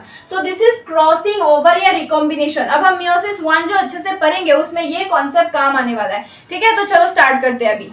तो देखो बेसिकली होता क्या है, मैंने जो बोला अभी, मान लो ये एक सेल है जो कि डिप्लॉयड है, ठीक है। तो इसको मियोसिस करना है, ठीक है। इसमें मान लो 2 क्रोमोसोम है, ठीक है। तो मियोसिस करने के बाद ये क्रोमोसोम हाफ हो जाएगा, तो यहाँ से 2 डॉटर सेल का फॉर्मेशन होगा जिसमें क्रोमोसोम हाफ हो गया, ठीक है। तो यहाँ पे क्या हुआ, मियोसिस 1 हुआ, ठीक है। अब ये दोनों क्या करेगा, फिर इक्वेशनल डिवीजन करेगा, मतलब मियोसिस 2 जो कि माइटोसिस है, और यहाँ पे क्रोमोसोम नंबर क्या हो गया, इसका भी हाफ हो गया, ठीक है। समझ में आया, क्या समझ में आया। तो एक से ऐसे 4 डॉटर सेल का फॉर्मेशन होता है, ठीक है। सो मियोटिक सेल डिवीजन में क्या होता है, इंटरफेस के बाद मियोसिस 1 आता है, मियोसिस 1 के बाद इंटरकाइनेसिस होता है, फिर साइटोकाइनेसिस होता है, फिर मियोसिस 2, फिर साइटोकाइनेसिस, ठीक है। तो मियोसिस 2 जो होता है वो सेम टू सेम माइटोसिस होता है। तो हम मियोसिस 1 पढ़ने वाले, इंटरफेस भी तो सेम ही रहेगा। तो मियोसिस 1 में रहेगा प्रोफेज 1, मेटाफेज 1, एनाफेज 1, टेलोफेज 1, ठीक है। सो प्रोफेज 1 जो है इसमें टोटल 5 फेज है, ठीक है। देखो क्या क्या फेज है। पहला है लेप्टोटिन, ठीक है, लेप्टोटिन। उसके बाद है जाइगोटिन, ठीक है। उसके बाद है पेकाइटिन, ओके। देन है डिप्लोटिन, उसके बाद है डायकाइनेसिस, ठीक है। तो एक सेल जब इंटरफेस कंप्लीट करता है तो वो मियोसिस 1 में घुसता है, और मियोसिस 1 में सबसे पहले प्रोफेज 1 में लेप्टोटिन में जाएगा, leptotene, zygotene, pachytene, diplotene, diakinesis. उसके बाद आएगा मेटाफेज 1, देन आएगा एनाफेज 1, देन आएगा टेलोफेज 1। टेलोफेज 1 के बाद इंटरकाइनेसिस फेज आएगा, उसके बाद साइटोकाइनेसिस, फिर मियोसिस 2 मतलब माइटोसिस, फिर साइटोकाइनेसिस। तो ऐसे 1 से 4 डॉटर सेल का फॉर्मेशन होता है जहां पे क्रोमोसोम नंबर हाफ हो जाते हैं। समझ में आया। तो अभी स्टार्ट करते हैं प्रोफेज 1, एकदम डायग्राम बना के माइटोसिस की तरह देखेंगे, ठीक है। सो लेप्टोटिन से स्टार्ट करते हैं, चलो। आर यू एक्साइटेड, चलो। ये और इंटरेस्टिंग है, देखो ये टायर्स क्यों बनाया है, ओके। हम समझ रहे थे ना मियोसिस 1, तो ठीक है। सो सेल ने इंटरफेस कंप्लीट कर लिया, अभी वो एम फेज में घुसा और प्रोफेज 1 में गया सबसे पहले कैरियोकाइनेसिस के। तो प्रोफेज 1 में 5 फेज है, leptotene, zygotene, pachytene, diplotene and diakinesis. ये टर्म्स के साथ फ्रेंडली होने के लिए, फेमिलियर होने के लिए थोड़ा टाइम लगेगा, लेकिन इरिटेशन में छोड़ मत देना, ठीक है। 2-3 बार पढ़ोगे तो एकदम फेमिलियर हो जाओगे, ठीक है, ओके। लेप्टोटिन में होता क्या है, ये हमारा सेल मेम्ब्रेन है और ये हमारा न्यूक्लियस है, ठीक है। प्रोफेज में हमें पता है, माइटोसिस में हमने क्या पढ़ा, प्रोफेज में कंडेंसेशन स्टार्ट होता है और सेंट्रोजोम जो है वो पोल की तरफ मूव करना स्टार्ट करते हैं और मेटाफेज में जाके खत्म होता है। यहाँ पे भी यही होगा, सेंट्रोजोम जो है वो लेप्टोटिन स्टेज से क्या होगा, पोल में जाना स्टार्ट करेंगे और डायकाइनेसिस तक जाएगा। मेटाफेज में जाके वो पोल जो है फाइनली जो है वो सेंट्रोजोम पोल में पहुंचेगा, ठीक है। और डीएनए जो है यहाँ पे ऑलरेडी कंडेंस है, तो यहाँ पे डीएनए का होगा क्या, वहां पे तो पूरा कंडेंसेशन हो रहा था मेटाफेज तक, कंडेंसेशन होके फिर अलाइन हुआ था, है कि नहीं, माइटोसिस में। यहाँ पे क्या होगा, देखो लेप्टोटिन में सेंट्रोजोम जो है वो पोल की तरफ जाना स्टार्ट होगा, और लेप्टोटिन में जो डीएनए होता है वो उतना कंडेंस होता है कि लाइट माइक्रोस्कोप में दिखाई दे, ठीक है। माइटोसिस में तो एकदम मतलब अर्ली प्रोफेज में दिखाई नहीं दे रहा था, क्रोमेटिन थ्रेड लाइक स्ट्रक्चर था, लेकिन यहाँ पे क्रोमेटिन का, ये भी क्रोमेटिन ही है, ठीक है। क्रोमेटिन के यहाँ पे थोड़ा सा कंडेंसेशन होता है कि लाइट माइक्रोस्कोप में दिखाई देता है, विजिबल होता है। फिर जाइगोटिन स्टेज में होता क्या है, सेंट्रोजोम तो मूव कर ही रहा है, ठीक है, मेटाफेज तक जाके पोल तक पहुंच जाएगा, तो वो अपना काम कर रहा है, पूरे फेज में सेंट्रोजोम मूव कर रहा है, ठीक है। जाइगोटिन फेज में बेसिकली होता क्या है, ये एक क्रोमोसोम है, ये एक क्रोमोसोम है, मतलब 2 होमोलोगस क्रोमोसोम है, ठीक है। मतलब मान लो एक सेल है, स्पर्म और ओवा एग्जांपल ले लो, ये ज्यादा इजीली समझ में आता है। तो 23 अलाइन होके एक सेल के अंदर 23 क्रोमोसोम के अंदर ये पूरा होगा। मैंने सिर्फ एक क्रोमोसोम मतलब एक पेयर का दिखाया है, 23 ह्यूमन में जाइगोट जब बनता है तो 23 पेयर क्रोमोसोम के अंदर ये फ्यूजन होता है, ठीक है ना, इमेजिन करो। तो ये होमोलोगस क्रोमोसोम है। जाइगोटिन स्टेज में क्या होगा, ये 2 क्रोमोसोम के बीच में एक कॉम्प्लेक्स स्ट्रक्चर बनेगा, ठीक है, इन दोनों को जुड़ेगा, इसको हम बोलते हैं साइनप्टिनिमल कॉम्प्लेक्स, ठीक है, या फिर साइनेप्सिस बोल सकते हैं। यहाँ पे साइनेप्सिस का फॉर्मेशन होता है, मतलब तो जुड़ रहा है जगह।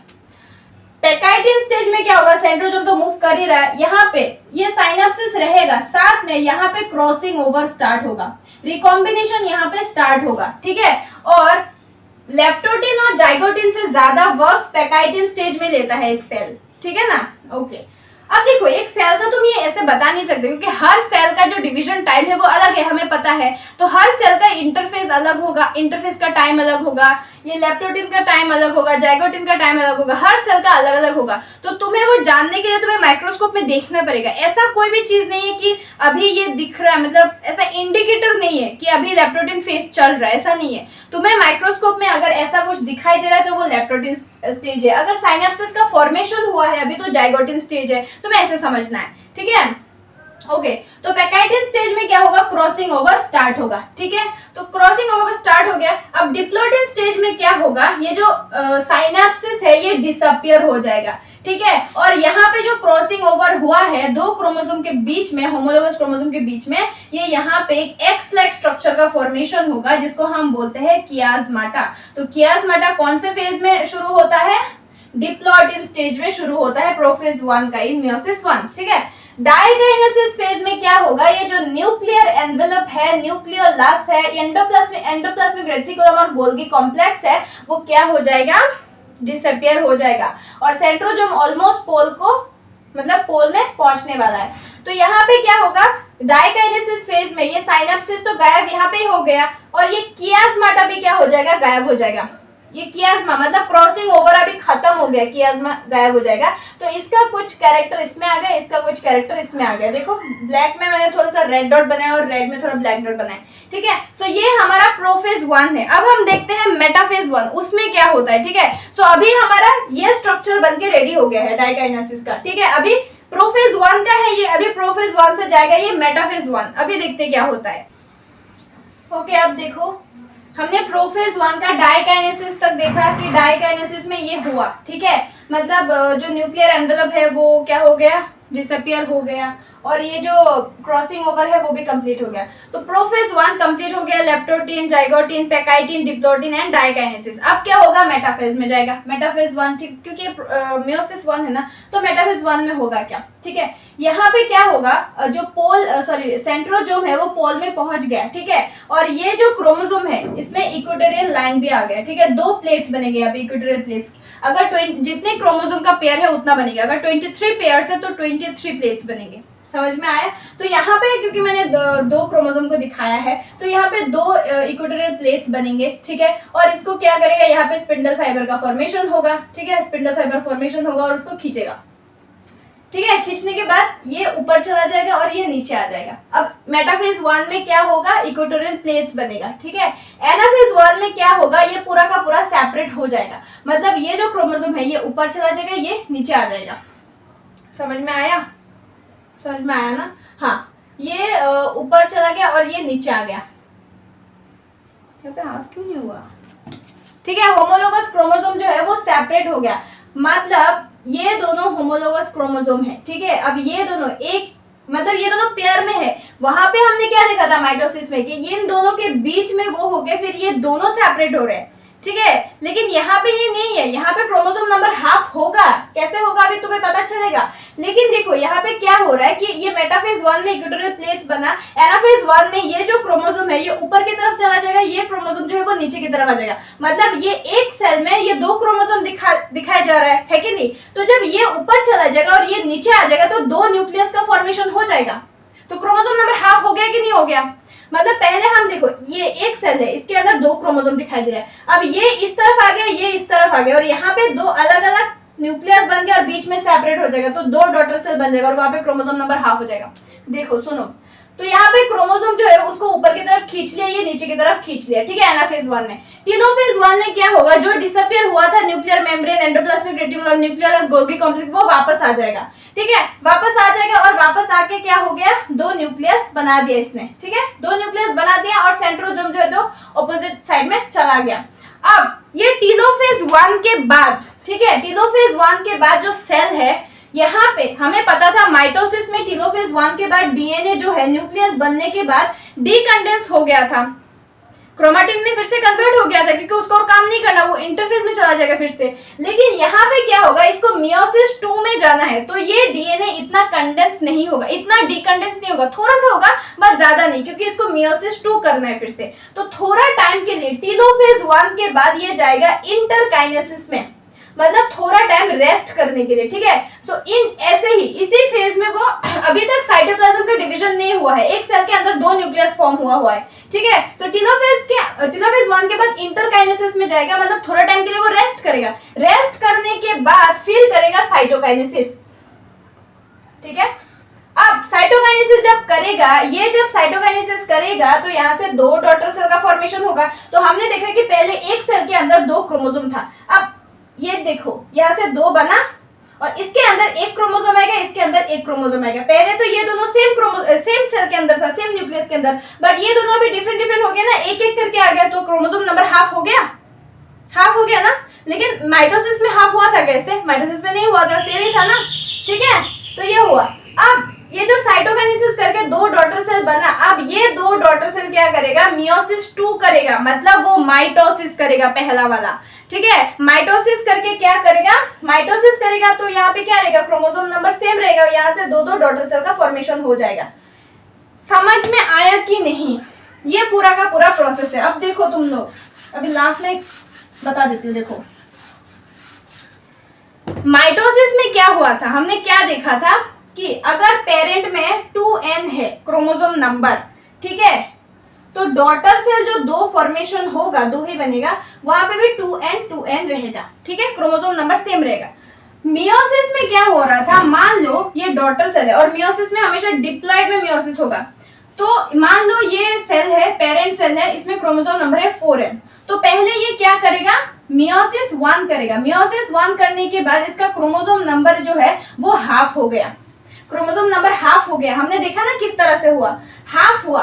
अब ये जो डॉटर सेल बना, ये 2 डॉटर सेल क्या करेगा, मियोसिस 2 करेगा, मतलब माइटोसिस, मियोसिस 2 इक्वल माइटोसिस, ये इक्वेशनल डिवीजन करेगा और इन सब में 2n करके आएगा।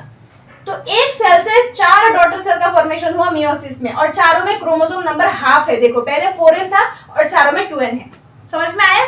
तो देखो माइटोसिस में क्या होता है, क्रोमोसोम नंबर सेम रहता है और 2 डॉटर सेल बनता है। मियोसिस में क्रोमोसोम नंबर हाफ हो जाता है और 4 डॉटर सेल बनते हैं। तो मियोसिस 1 जो होता है उसमें क्रोमोसोम नंबर हाफ होते हैं, बट मियोसिस 2 में इक्वेशनल डिवीजन होता है, ठीक है। पहला जो डिवीजन होता है मियोसिस में वो रिडक्शनल डिवीजन होता है, लेकिन सेकेंड वाला जो डिवीजन होता है वो इक्वेशनल डिवीजन होता है। तो ऐसे ही फॉर्मेशन होता है। अब ये मियोसिस का सिग्निफिकेंस क्या है, हमने माइटोसिस का सिग्निफिकेंस देखा कि वो ग्रोथ में काम आता है, ठीक है। मियोसिस में क्या होता है, बेसिकली ये क्रोमोसोम नंबर को नेक्स्ट जनरेशन तक कांस्टेंट करके रखता है, वेरिएशन होता है, इवोल्यूशन होता है इसकी वजह से। मान लो अगर ये क्रोमोसोम नंबर हाफ नहीं करता तो क्या होता, ठीक है। स्पर्म में 23 पेयर ऑफ क्रोमोसोम है, ठीक है, और ओवा में क्या है 23 क्रोमोसोम है, ठीक है, पेयर नहीं 23। अगर वो हाफ नहीं होता, ठीक है, गैमीट्स हाफ नहीं होता, तो ओवा में भी 46 रहता और स्पर्म में भी 46 रहता। तो दोनों का जब फ्यूजन होता तो जाइगोट में 96 क्रोमोसोम आ जाता है कि नहीं। तो ये तो कुछ अलग ही बन जाता ना। पेरेंट में अगर 46 क्रोमोसोम है लेकिन बच्चा में आ गया 96 क्रोमोसोम, तो ये कुछ अलग इंसान बन जाता। तो वैसे ही वो फिर 96 के साथ फिर से फ्यूजन करता। तो ऐसे क्रोमोसोम अगर बढ़ता जाएगा तो उसका कैरेक्टर अलग ही हो जाएगा, डायरेक्ट कुछ अलग ही ऑर्गेनिज्म बन जाएगा। तो लेकिन उसने क्या किया, हाफ कर दिया, ठीक है, गैमीट्स को हाफ कर दिया, ठीक है। जैसे कि मेल में 46 है, फीमेल में 46 है, लेकिन दोनों के जो गैमेट्स है उसमें 23 है। तो वो 23 जब मैच करेगा तो जाइगोट में 46 आएगा, और वो उस जाइगोट से जो ऑर्गेनिज्म एक इंसान बनेगा उसमें भी 46 होगा। तो पेरेंट की तरह वो बच्चा में भी क्या होगा, 46 क्रोमोसोम में होगा। तो ये जो जेनेटिक मतलब ये जो क्रोमोसोम नंबर है ये कांस्टेंट है कि नहीं जनरेशन में। लेकिन कुछ ना कुछ वेरिएशन तो आ ही रहा है, ठीक है, क्रॉसिंग ओवर की वजह से, क्योंकि हर इंसान एक जैसा नहीं होता, अलग अलग होता है, सबके कैरेक्टर अलग अलग होता है, ठीक है। तो इन्हीं सब चीजों की वजह से क्या होता है, वेरिएशन आते हैं और एवोल्यूशन होता है। सो मियोसिस का यही है सिग्निफिकेंस, इंपॉर्टेंस कि ये क्या करता है, क्रोमोसोम नंबर को कांस्टेंट रखता है और वेरिएशन आता है इसकी वजह से, और वेरिएशन की वजह से ही एवोल्यूशन आएगा, एक टाइम में आता है, ठीक है। तो यही है, समझ में आया ना। तो ये था हमारा पूरा cell cycle and cell division chapter. सबसे पहले हमने देखा कि सेल साइकिल होता क्या है, उसको समझा। फिर हमने उसके फेजेस देखे, इंटरफेज होता है, फिर माइटोसिस फेज होता है, ठीक है। फिर हमने माइटोटिक डिवीजन के सारे फेजेस देखे, फिर मियोटिक डिवीजन के सारे फेजेस देखे, ठीक है। अब तुम ये लेक्चर अटेंड करो, एनसीईआरटी एक बार पढ़ लेना, अच्छे से टाइम देके समझो इस चीज को, और फिर मैं टेलीग्राम में नोट्स दे दूंगी, वो भी देख लेना, ठीक है। सो नेक्स्ट मिलेंगे, ठीक है। नेक्स्ट हम मिलेंगे with I think biomolecule chapter कराएंगे, ठीक है ना। सो अच्छे से पढ़ाई करो, खुश रहो and take care, bye bye.